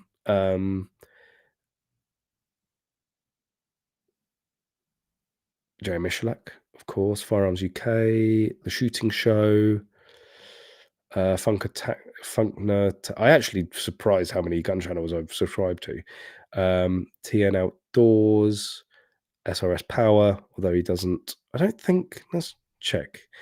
When was his last video? Three years ago. Sam is still alive, by the way. Mr. SRS Power is still alive. He's not uploading anymore. But anyway, I know there's so many others. You're going to go, you're not subscribed to so and so. It doesn't mean I don't watch their video. Like Demolition Branch, I'm not subscribed to him, but you don't need to. His stuff pops up all the time. Anyway, there we go.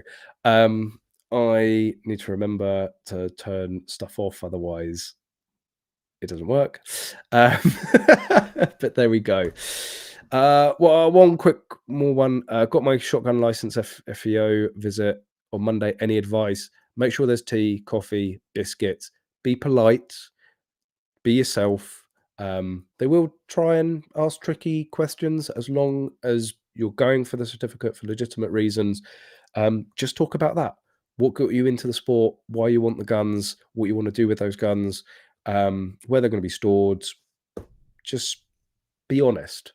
A lot of the time, what people get hung up about in terms of what if they ask me this, they're not actually really that concerned about the answer. They know, like, even firearm certificate holders are not perfect people by any stretch of the imagination. Trust me. Like, you may have speeding tickets, you may have, had an argument with a neighbor once, whatever. What they want is honesty. Just be honest. Don't try and hide anything. That is where you'll get yourself into trouble. TSG, obviously, yes. I swear I'm subscribed to them. Anyway, but I will call you guys. I will call it there. Thanks again for tuning in, everybody. Hope you have a fantastic week. New video out on Sunday. Have a good one. Thanks for watching.